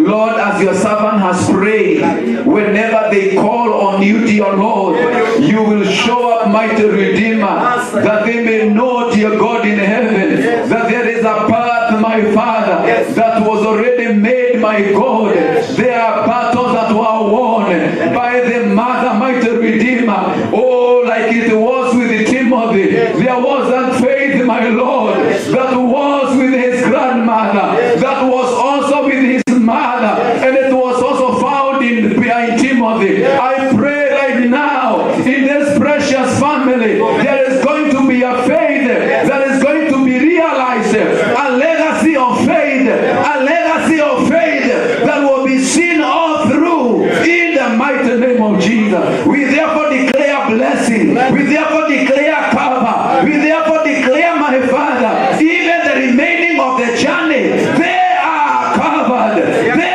are covered. They are covered in the name of the Lord Jesus. And we declare that none of them, my Father, will see, my Father, this day before it's time in the name of Jesus. Therefore, we want to declare they are safe and they are secure. And every time they remember of their mother, may they remember of her legacy of faith. We give you praise and we give you honor because, Lord, you have comforted us. You have comforted the church also. And we pray even for the remaining time, even the journey in Kenya, we declare it shall be a success. Even the traveling, my Father, we sanctify it in the name of Jesus, and we declare there will be no hiccups, my Lord, until she is laid well in her resting place, my Father. We secure everything, oh God, and we declare your peace will continue to rule over this family. Father, we thank you, and Father, we honor you, and Father, we magnify your name. And now we commit all things to you. In the name of the Lord Jesus, do we pray and give thanks. Amen. Amen. And amen. And amen. And amen.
You are watching Pacific Waves Television, USA, a place of nourishment.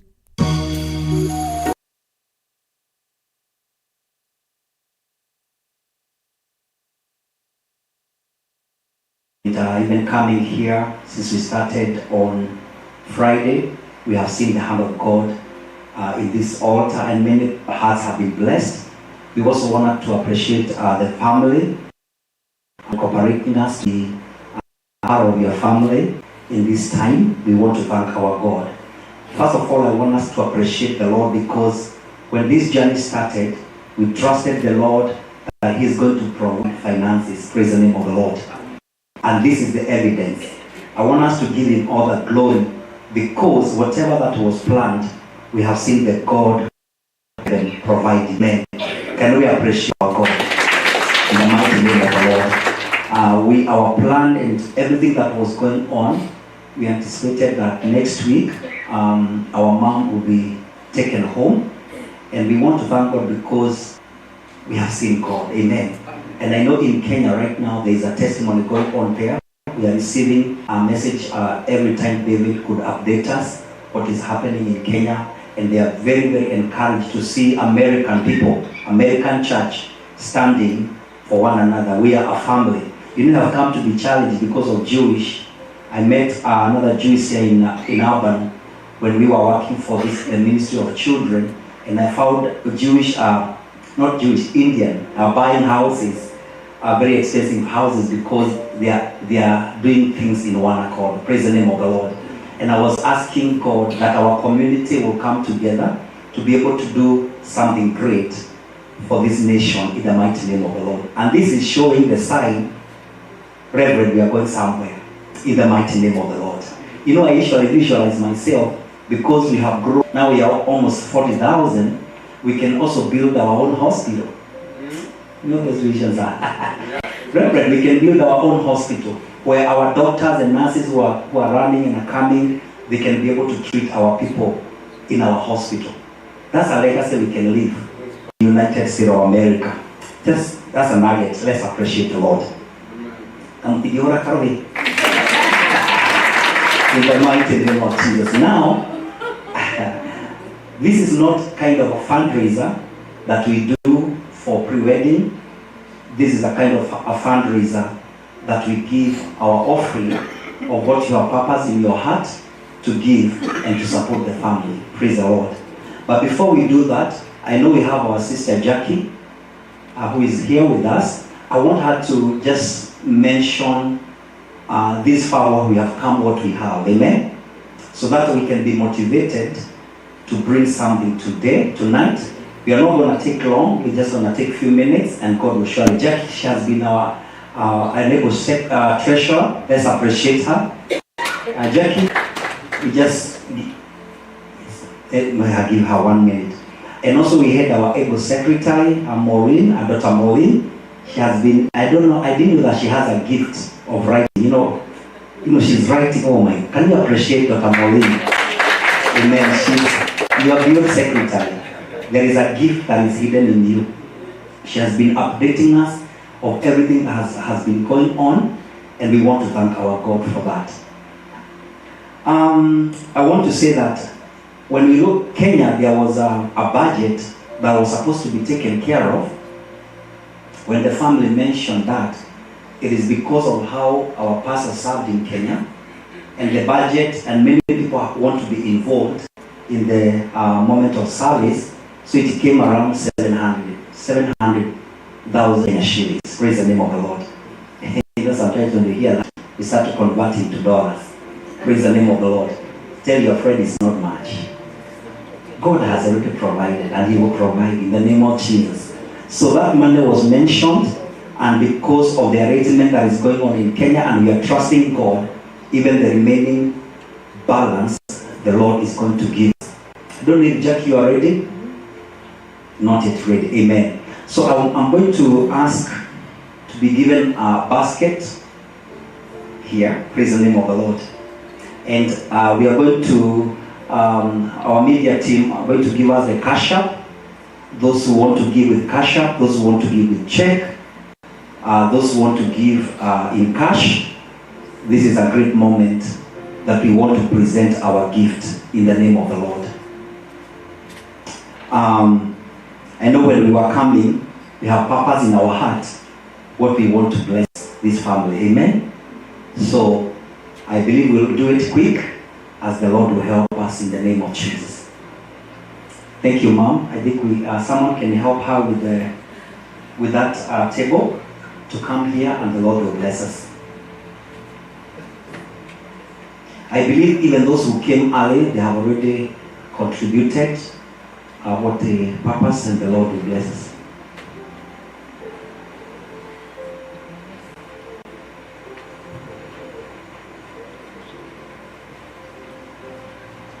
Yes, you can begin to bring what you have purpose in your heart. I know since we started, some have already given even more than we could imagine. But if you still on this that you want to add to what you have given, there is still an opportunity to give in the name of the Lord. What does the Bible say? Give, and shall be given unto you.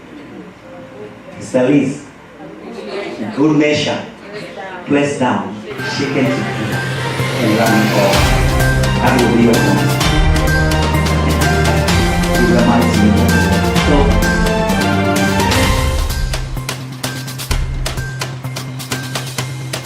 And as we give, David, I don't really have a word for Kenya. As people, I know right now people are trying to organize themselves. Yes, sir.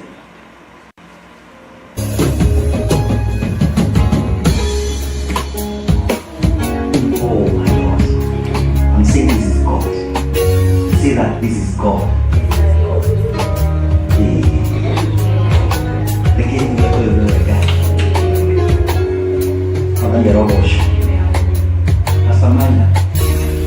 Praise the Lord.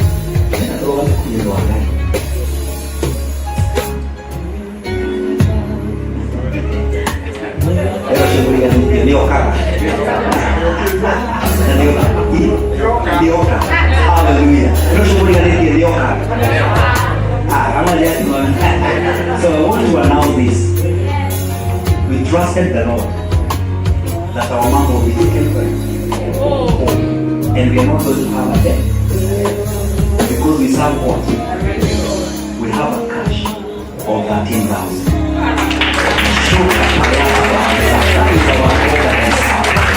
Glory to the name of God. That is our God that we serve. Even as we give tonight, praise the name of the Lord, we are just coming to just forgive us.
Thank you, Dave. God bless you so much. Are we even all?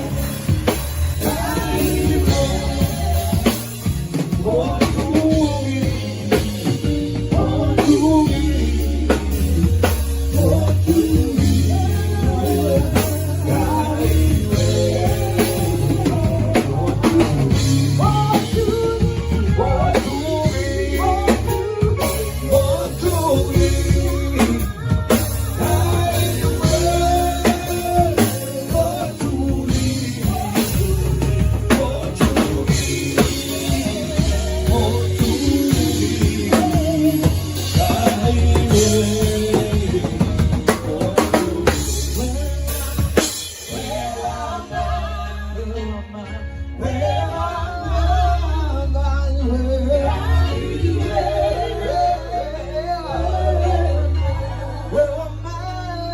been a good time together, just honoring this heroine in the name of the Lord. Amen.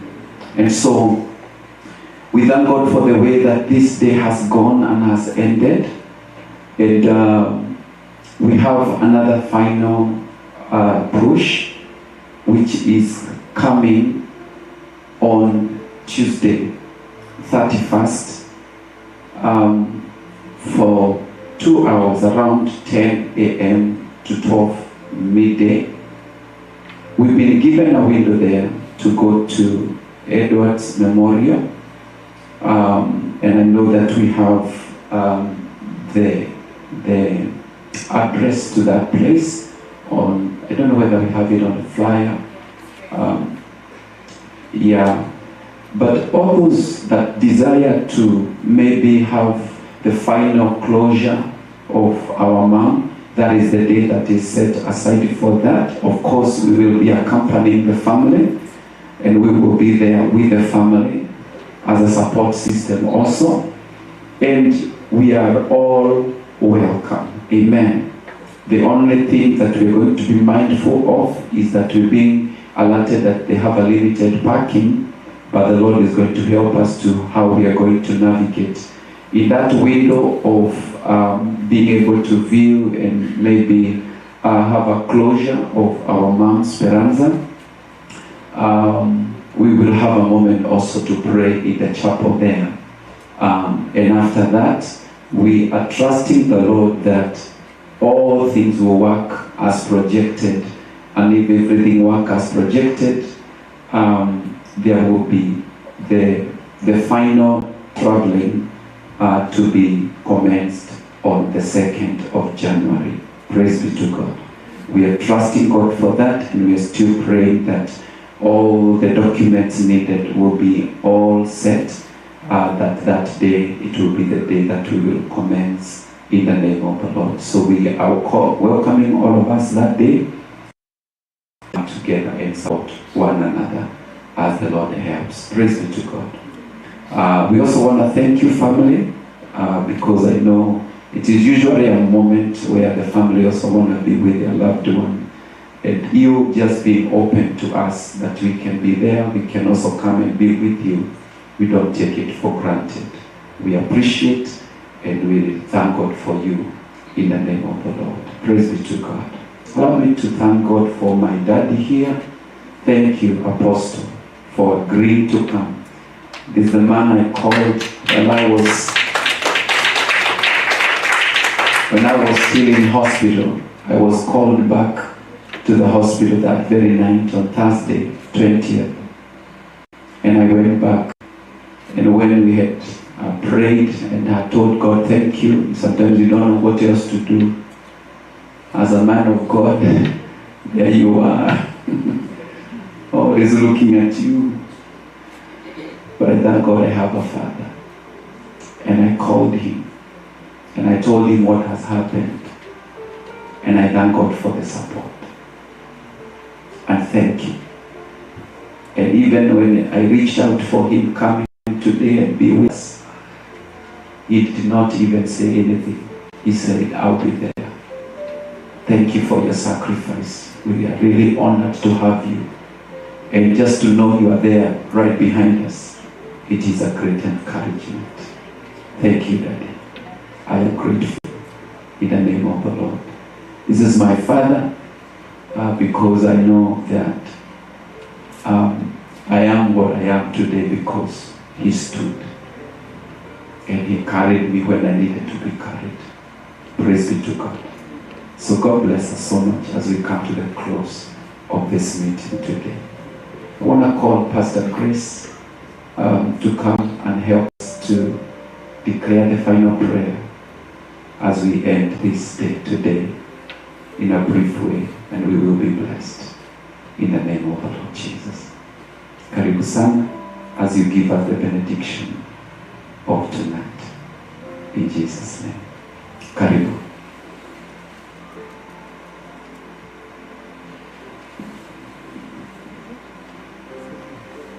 Amen. Praise God. Praise God again. We give God all the glory and all the honor in the name of Jesus. And we're going to bless the name of the Lord together. Amen. Hallelujah. Father, in the name of Jesus, we bless you. We give you all the glory and all the honor in the name of Jesus. You Karabo Shatana Maganda. We bless you and we give you all the glory and all the honor in the name of Jesus. Faithful God, you are in the name of Jesus. Makorina zeketarabagande rebozi katarababosaya. We bless your holy name, Jehovah God. Indeed, we can attest today, King of all glory, that you have carried us in the mighty name of Jesus Christ. Oh, you have proven yourself faithful. We give you all the glory and all the honor in the name of Jesus Christ. Since this journey started, Jehovah God, we have seen you providing, mighty Father. We have seen you comforting us. We bless you and we acknowledge, Jehovah God, that it has costed your grace and your power for us to be here in the name of Jesus Christ. Thank you for the families of your Lord. Thank you for every minister that have ministered, Jehovah God Almighty. Thank you for every meeting that has been going on, the online and the physical one, in the name of Jesus. Thank you for the family here in America. Thank you for the abroad family in Kenya. Lord, we are grateful for everything you have done unto us in the mighty name of Jesus Christ. Lord, I decree a blessing, King of glory, for everybody, mighty Father, that they have ministered to your people. In which way, my Lord? Through prayers, through encouragement, in the mighty name of Jesus, I decree your blessings unto that people. In the mighty name of Jesus, may they harvest 100-fold. In the mighty name of Jesus, may whatever they have done in your presence, may it create a memorial before you, oh God, and in the time of their need, you will remember them in the name of Jesus. We'll give you praise and we give you glory in the mighty name of Jesus. Lord, we cover the children in the house by the precious blood of Jesus Christ. We want to declare they are covered also in the name of Jesus Christ, and the blessing that you're going to release tonight and the blessings already you have released, we declare the beneficiary of that in the mighty name of Jesus. Lord, as we go, we are going in your mercies in the blood of Jesus Christ. Thank you for the ministering spirit who watch over us in the name of the Lord and who minister to us in the name of Jesus. We cover our cars by the blood of Jesus. We cover the byways and the airways by the blood of Jesus. We are declaring and decreeing, Jehovah God Almighty, that you are going to reach our destination safe and secure in the name of Jesus. We cover our job places by the blood of Jesus. We declare no restoration of the enemy in the mighty name of Jesus. We do pray and believe. Amen. Amen. Amen. And as we all gonna stand and finish with words of grace, I want us to know that we have something, I believe. Do we have something? So please let us not go right away. Let us fellowship with our cup of tea together, and we will be blessed mightily. Amen. Hallelujah. And also tomorrow it's gonna be Monday, and we are going also to have an online meeting. We may not come physically, but we are going to have an online meeting as we continue to climax whatever is happening.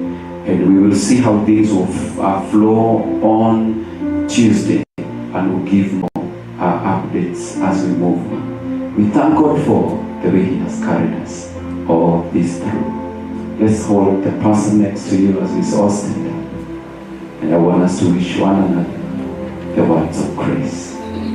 Now, Lord, cut your person and tell them, now may the grace of our Lord Jesus Christ, and the love of God, and the fellowship of the Holy Spirit be with you now and forever. Amen and amen and amen. I just want to also to appreciate the work that has been done by all the departments. I have seen them work tirelessly. God bless you. I also want to thank God for the one who was helping us to stream live. You know, it was beautiful. Thank you, Prestige Kiari. God bless you so much for the good work done. And our song here, it always amazes me when I see you walk around. You have a grace. May God continue to support you and to elevate you. In Jesus' mighty name. God bless us so much. In Jesus' name. Amen.